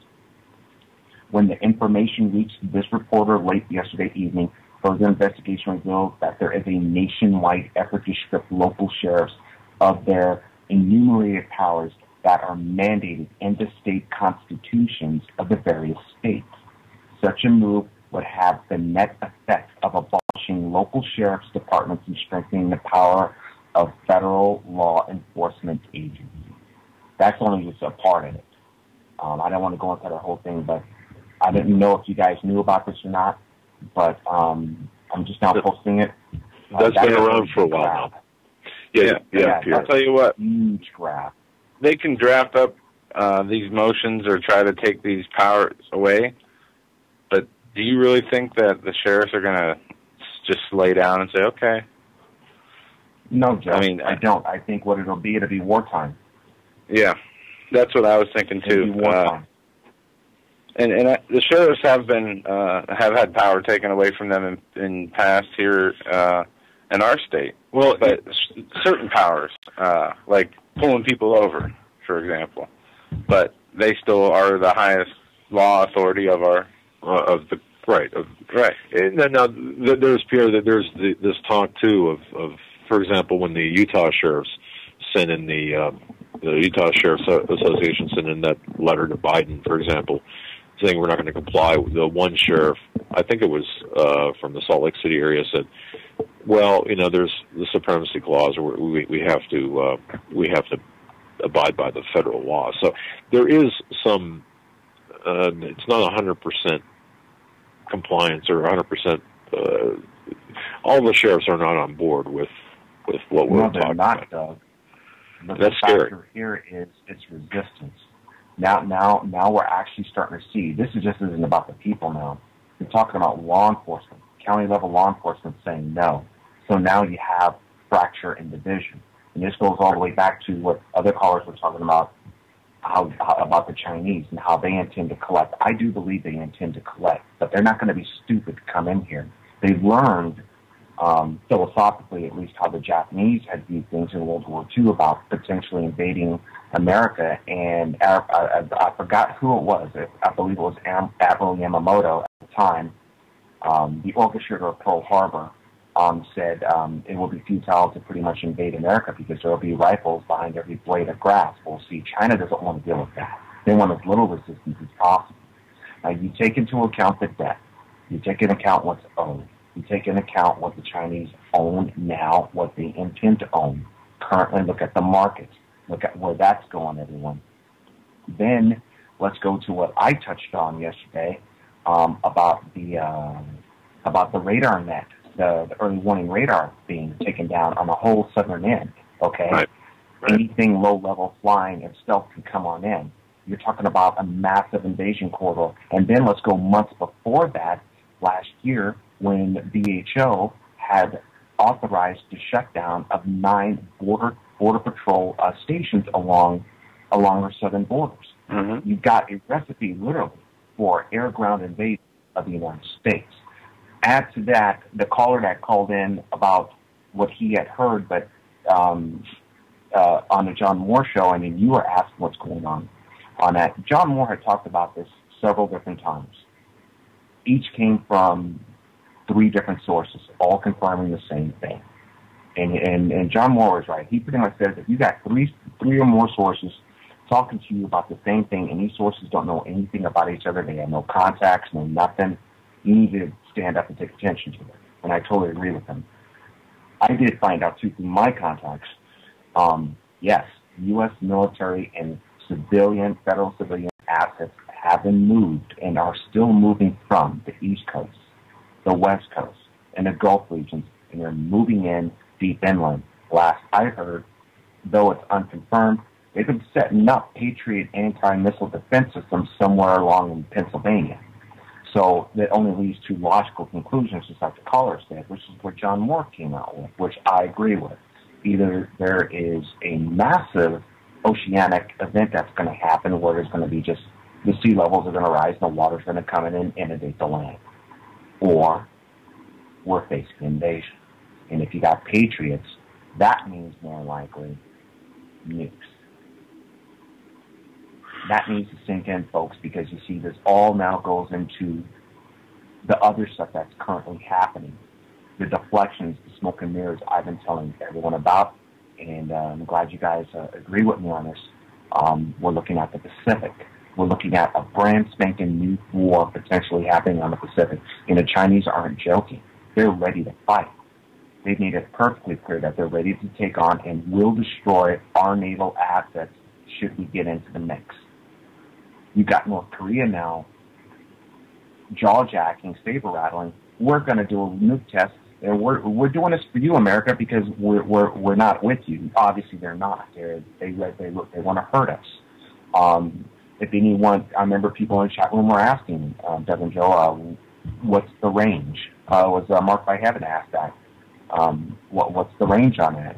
North Korean ICBM can reach America within 30 minutes. A land-based ICBM can hit within 30 minutes, but specifically Hawaii, Guam, and the Western Seaboard. Can't go any further than that. They don't have that kind of tech. To get right, that, they would need stuff with the Chinese and the Russians. Am I wrong, or do I recall this correctly that North Korea did fire a rocket and that did make it to the Alaskan mainland?